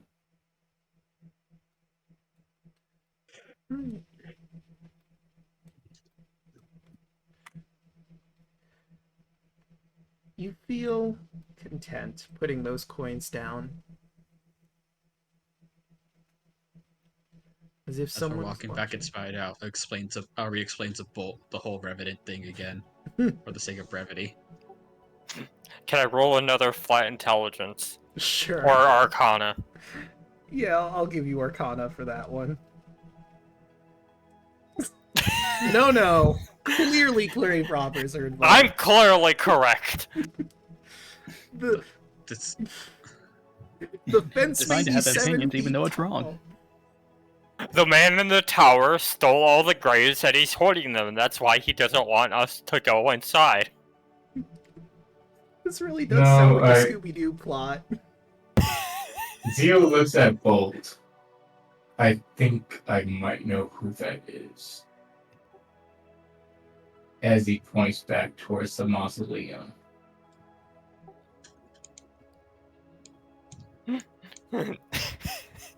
Well, it's just like, yeah, it's the guy who stole. Yeah, it's the guy who stole all these bodies. I love this so much. Volt is so smart, but just there's the mental block. No, it can't be that simple. Clearly, this is grave robbing. The door may have been barred, and the fence may be 7 feet tall, but someone came in here and stole some corpses. The fiend. And they're very clearly hiding out in the mausoleum. Right. Zero just like looks at both. You truly are an inventor. One track mind. And he just starts walking. This is the equivalent of like the natural wonders when Wake had fully believed for like multiple sessions that undead didn't exist. Yeah. Yeah. Exactly. So, if you want to go somewhere else to explore, there's these 2 staircases. There's also a room to the south that you hadn't explored. But the room to the south, you're pretty sure is in a rubbly area, so there could be something in there. It's the only area of this floor you hadn't explored. I say up the stairs. I'm going. I'll stick by Antonius just in case. Please. Watch him. This time. I shall try opening this door. Alright. And Zero's gonna take both. I'm gonna go upstairs for both. Okay. Holy, that's a lot of rubble. I will describe the room before I take the 2 of you upstairs. This is room number... Okay. Where are... That's 6, 5... Here we go. Rubble is strewn throughout much of this vast chamber, caused by partial collapse of the rooms above it. On the pink marble floor, fallen chandeliers lie amid broken chairs and other furnishings. You do see thick webs stretching from wall to wall. And moving among them, you see, as you look up at the ceiling,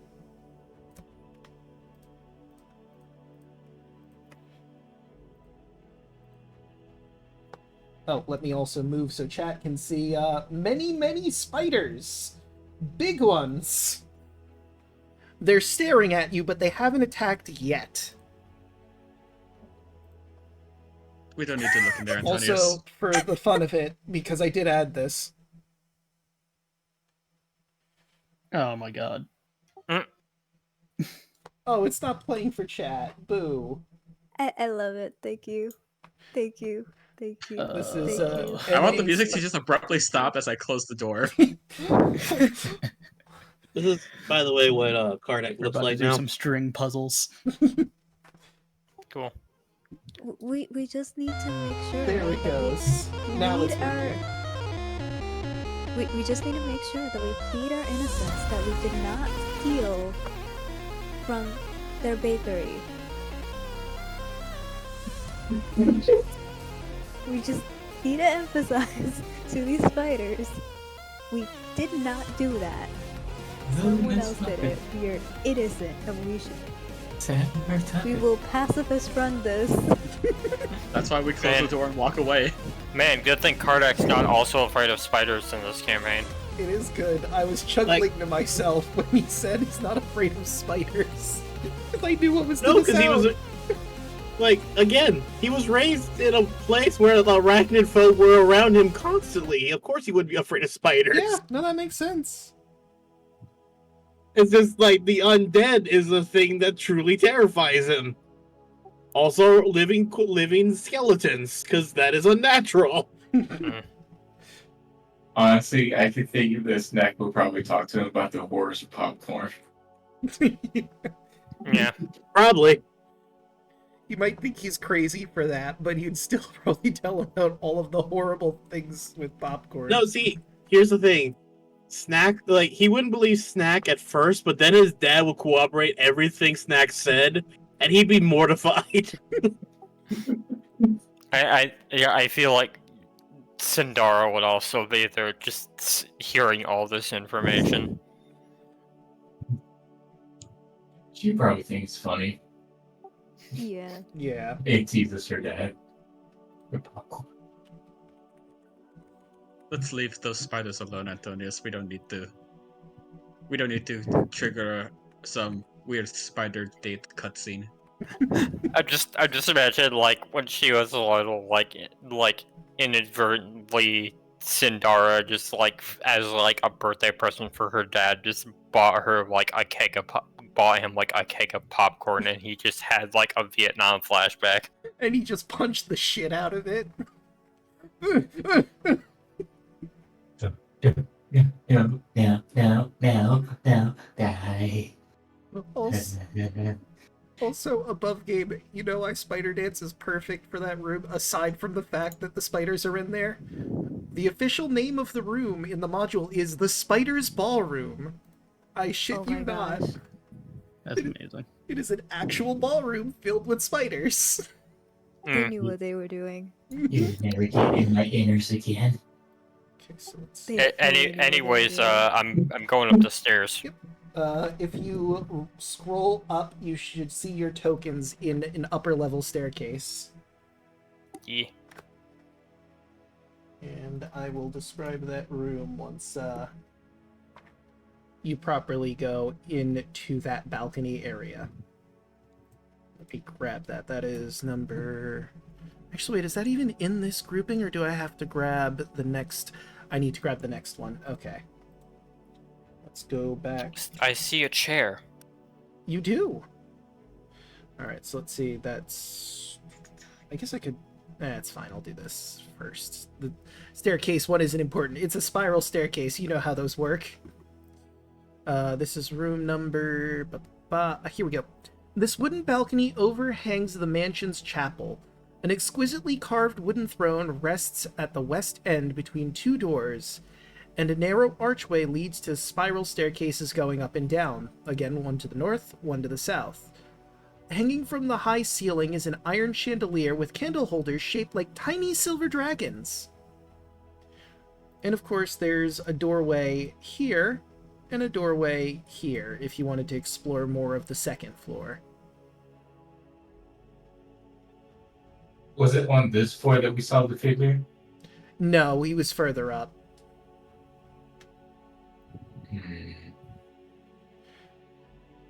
Also, let me see your vision, because you can't. You could technically see the top of the mausoleum from here. You would just have to go through the right window to see it. Actually, you probably would have seen it while you were climbing up the stairs, now that I think about it. If I put you back one. Oh yeah, you saw the top of the mausoleum over this way. There's little dragon gargoyles that you saw earlier that you can clearly see from the top.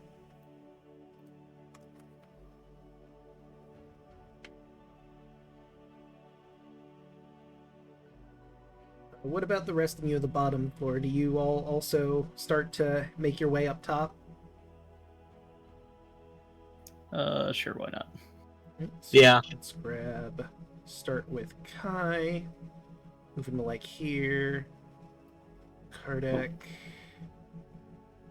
Move you over. I'm assuming Evie's also going up after you.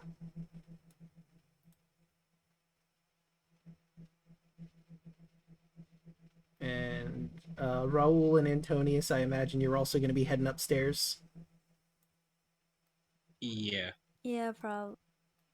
And Lily's here too. I don't have enough room to put you guys up there until the other players move as well.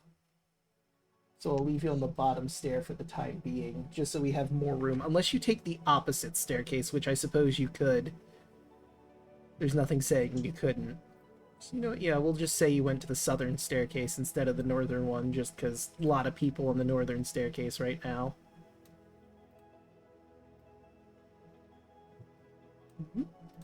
There we go. And you see the room as I described it to them. There's a nice throne over here covered in tiny silver dragons. A door to the west. 2 doors, in fact. I will go open the door. Alright. Okay, and I'll describe this room. That's room number 21. In this room, it's clearly a hallway. I guess from your current position, you wouldn't necessarily see it. but there's like a red velvet curtain over like this way, and another one to the south. And of course, there's like a hallway that goes up to the north here, and you can see the central staircase, kind of. There's also a room here that you could open, and a room over here that you could go into. I'm opening this bottom one. Right, and you see very similar to what Zio saw. Hallway. There's a hallway that bends down to the south. It continues on this way, probably heading to where the staircase that you all saw on the lower floor is. And a velvet curtain over this way.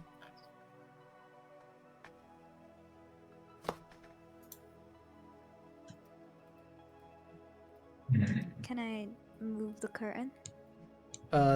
Yeah. There's also a room behind you that has a door.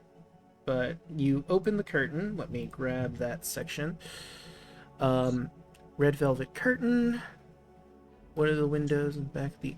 Oh, red velvet curtain hangs in front of an alcove in the southeast corner. It ripples ever so slightly.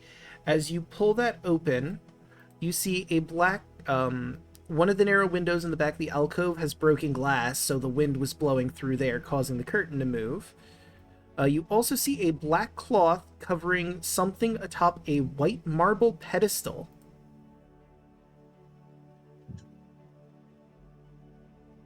Hey, Raoul. Can you go check that out? Sure. I'm gonna pull out one of my regular spears and just like nudge the cloth off. All right. Let me do something real quick, because this is going to be a bit tricky. 1d7. And let's see. We're going to go 1, 2, 3, 4, 5, 6, 7. 1, 2, 3. Raoul, you move the curtain and you see your severed head on the table. Roll a wisdom save for a sanity check.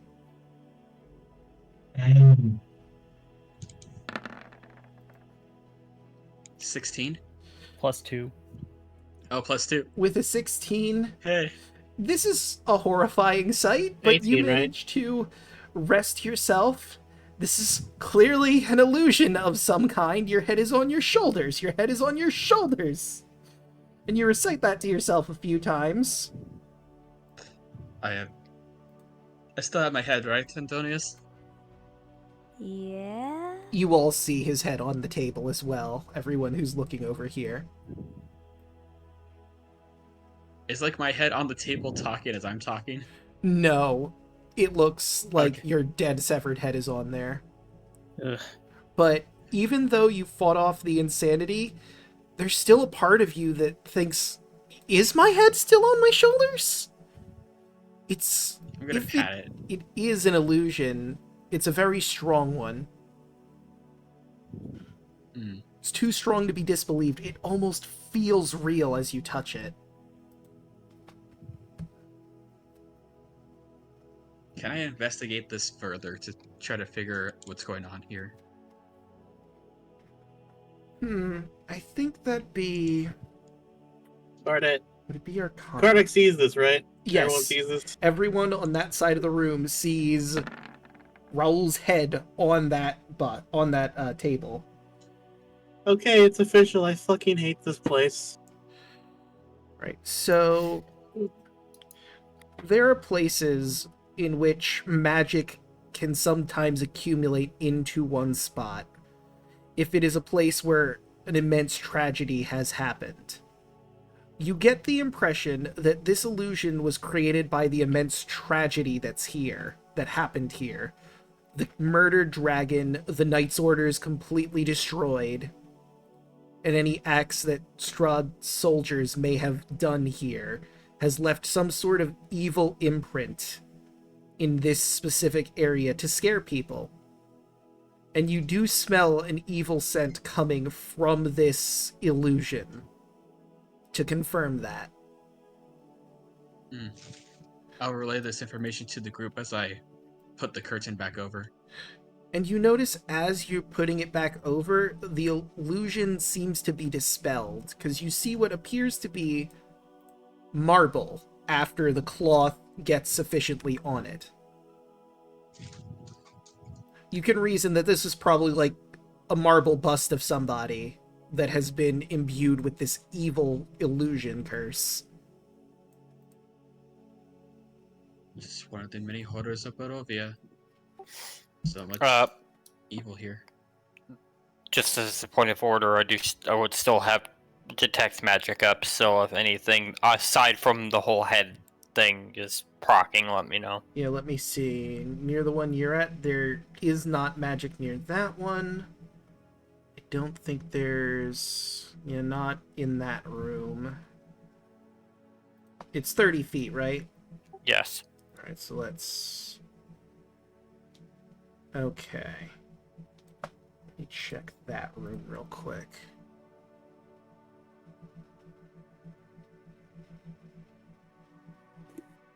There. I'll just put it in the chat again. Okay.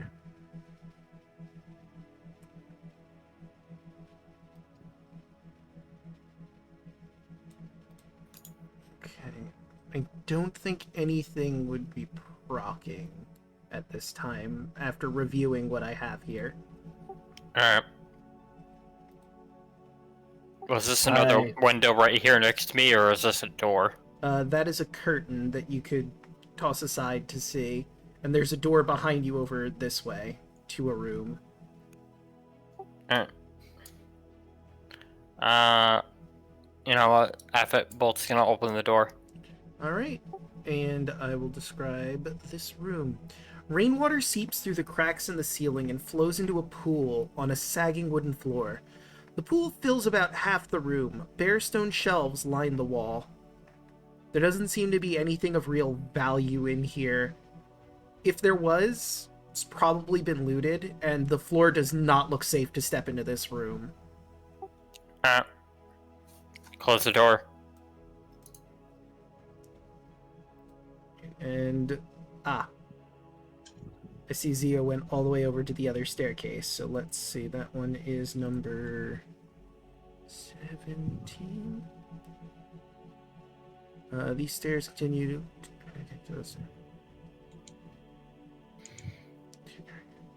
Okay, so these stairs that you're at will lead further upstairs. There is a hallway over here that you can see, Bolt. This is another door right here. Yes. So a door right over there and a hallway down this way. And there was an open door down that hallway too, over there. And open. Right, number 29. The contents of this room are draped in cobwebs. Between curtained windows stand black marble hearth with a sculpted mantelpiece, above which hangs a framed portrait of a handsome, well-dressed man with a wry smile, and a thick mane of thistledown hair. Opposite the fireplace is a large bed with a rotting mattress and wooden post carved to resemble dragons. Across from the double doors stands a tall wardrobe, its doors hanging open, revealing a dark, empty cavity. The only other piece of furniture is an overstuffed leather chair that faces the hearth, and to confirm, the man in the portrait looks like the man you saw in the tower window.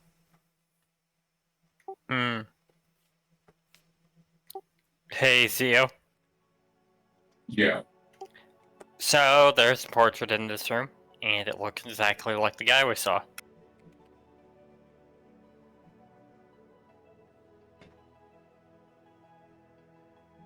Noted.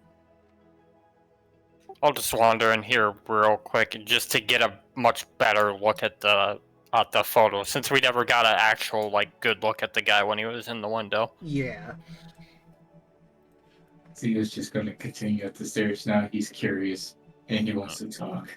Alright, I'll also move down to Kardak. You see the stairs that were in the dead center of the first room, the foyer. So you know that this leads up to here, and that these stairs will go up as well. That's useful. And I will need to move on to the next map because we have the third and roof floors that you will be at. Let's see, we'll put Zio over here.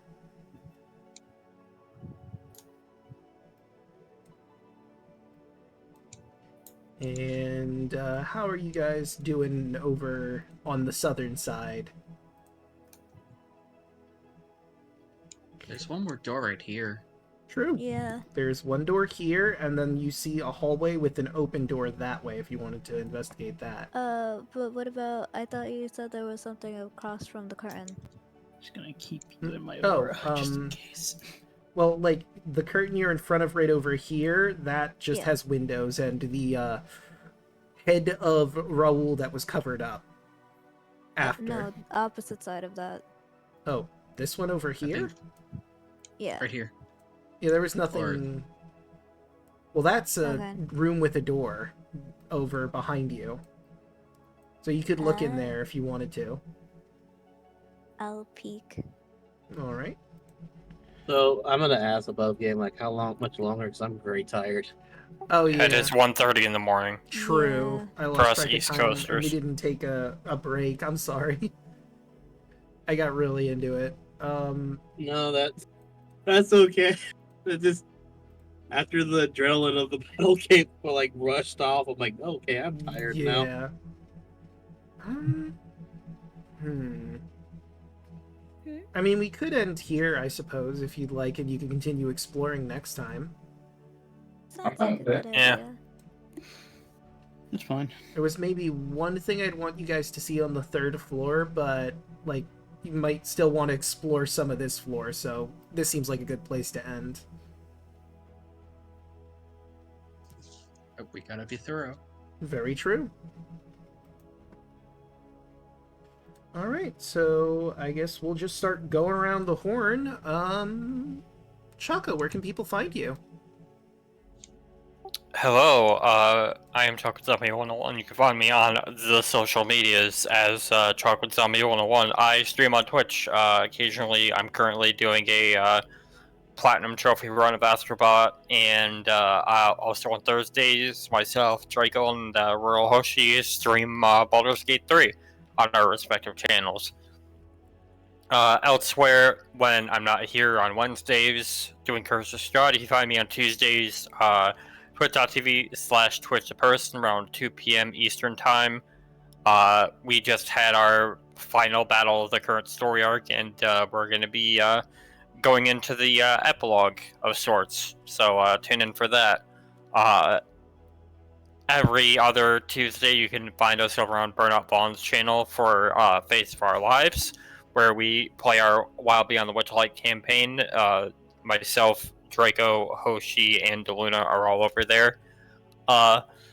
Look forward to that. We just stormed the... We infiltrated the lair of a one of the hags we've been tasked to hunt, and everything seemed to go off without a hitch, for the most part. And then when we're not doing that on Tuesdays, we're usually over on Draco's channel, here on Draco's channel, doing party games. And that's all I got. Alright.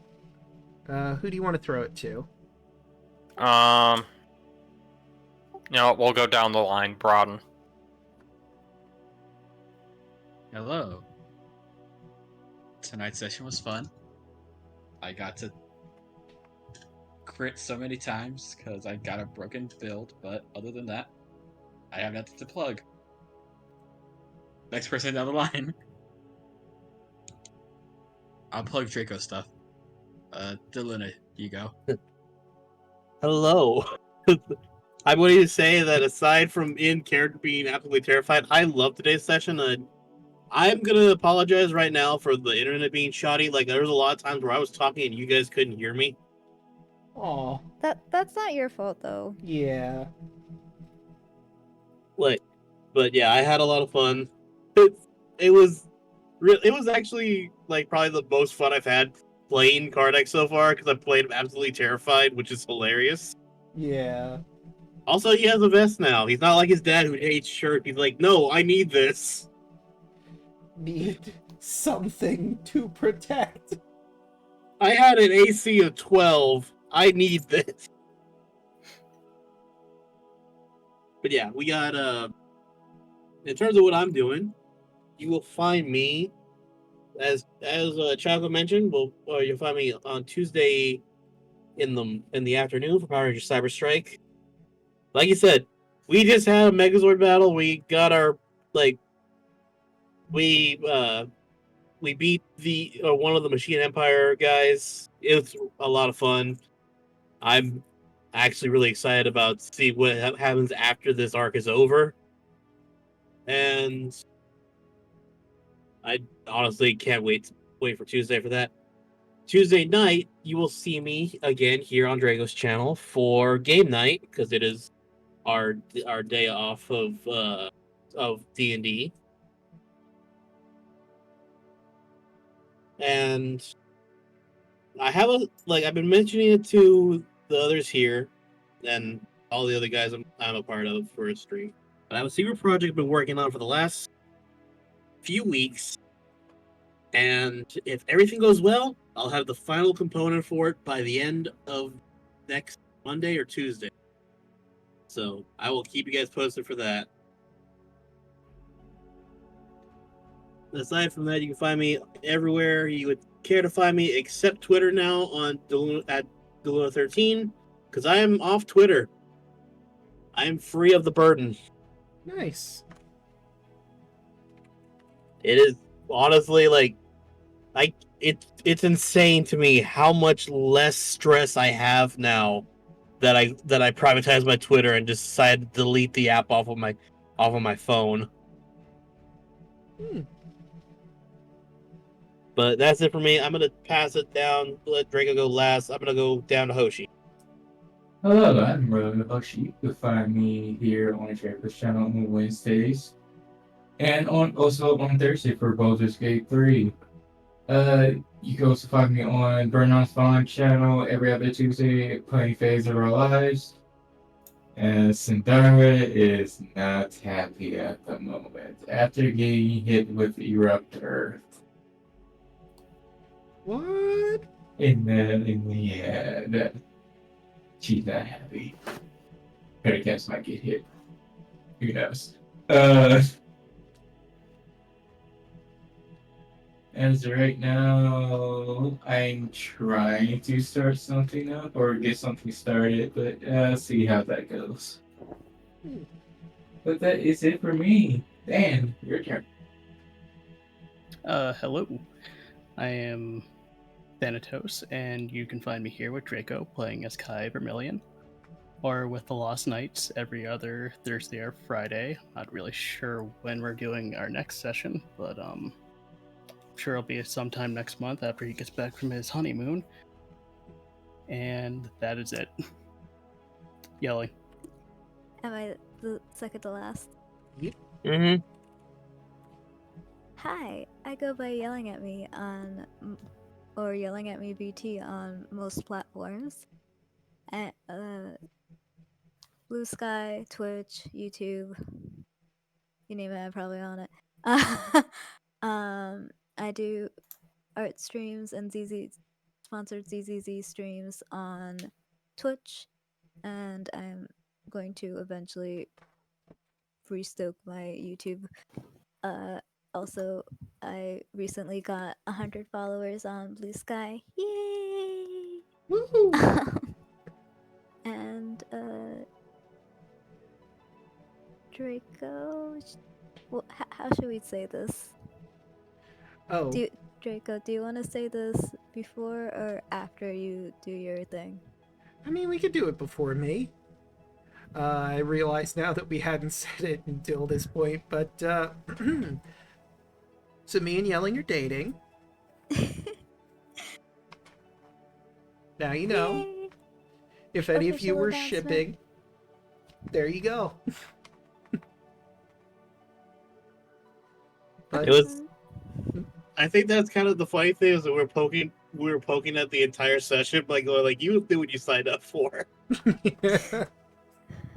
And also again with what happened last session when I said I was very nervous last session, if y'all remember. I didn't specify exactly why I was nervous because I wasn't sure how comfortable we would have been to release that information yet. I was meeting Draco's parents. And Draco not realizing why I was being nervous or what I was being nervous about or any of that in the moment during the session. Do you wanna say it? I'm good. The VOD exists. Huh? I said the VOD exists. They could hear what I said back there. I think I've embarrassed them enough. But yeah, I'm not into your parents. Good. Not like that. I'm glad. I would want you to be. Anyway. That just leaves We're keeping this in the VOD, goddammit. It is. I Oh, don't have a choice in absolutely. the matter. Mhm. Because I haven't put up the end slate yet or anything. This is all in. But, hey everyone, you've already found me here. I stream Monday, Tuesday, Wednesday, Thursday, Fridays, and Saturdays. Mondays I'm here for Persona 5 Royal, where we have one day before Medjed's Cleanse of Japan, and we just gotta hope that Futaba wakes up so she can deal with that in exactly one day. I'm sure it's fine. It's fine. Tuesdays, when we're not over at Burnout Vaughn's for Phase of Our Lives, which would be next week, you can find us over here for party games, where we do all sorts of fun games, like Jackbox and Rift Tracks and all sorts of other party games. Wednesdays, you can catch our heroes here as they continue exploring Argynvostholt. What else will they find among its hallowed walls? You'll just have to tune in to find out. Thursdays, as previously mentioned, you can catch myself and Hoshi and Chaco playing Baldur's Gate 3. I did put the command in there, but I will do it again because I didn't remember exactly what the command was. You can catch our VODs over at YouTube as well. I put them in a playlist over there. And you can catch them on my stream and Chaco's and Hoshi's when we do stream. Now that I think about it, we probably could make a multi-stream link too. That might be a good idea. Next time. Or tomorrow, because tomorrow is next time. Fridays, I'm playing Breath of the Wild, where I need to make a mad sprint up Death Mountain or get caught on fire because it's really, really, really fucking hot up there. Go figure. On a volcano, who'd have thought? Saturdays, we play Fear and Hunger 2 over here, where we found one of, I think, 3 or 4 idols that I need to be locating for something, I'm sure, and the moon is, well, I don't know if the moon specifically is going to crash, but the moon god is going to do something on that final day if we get to the final day and not a lot of people are done. But with all of that said and done, how about we find someone to raid? I would like to raid someone who raided me a good long while ago playing Fear and Hunger, because they raided me when I was ending stream. So I want to pay them back by raiding them now. They are playing Fear and Hunger 2. So Are they ending stream? No, I think they're still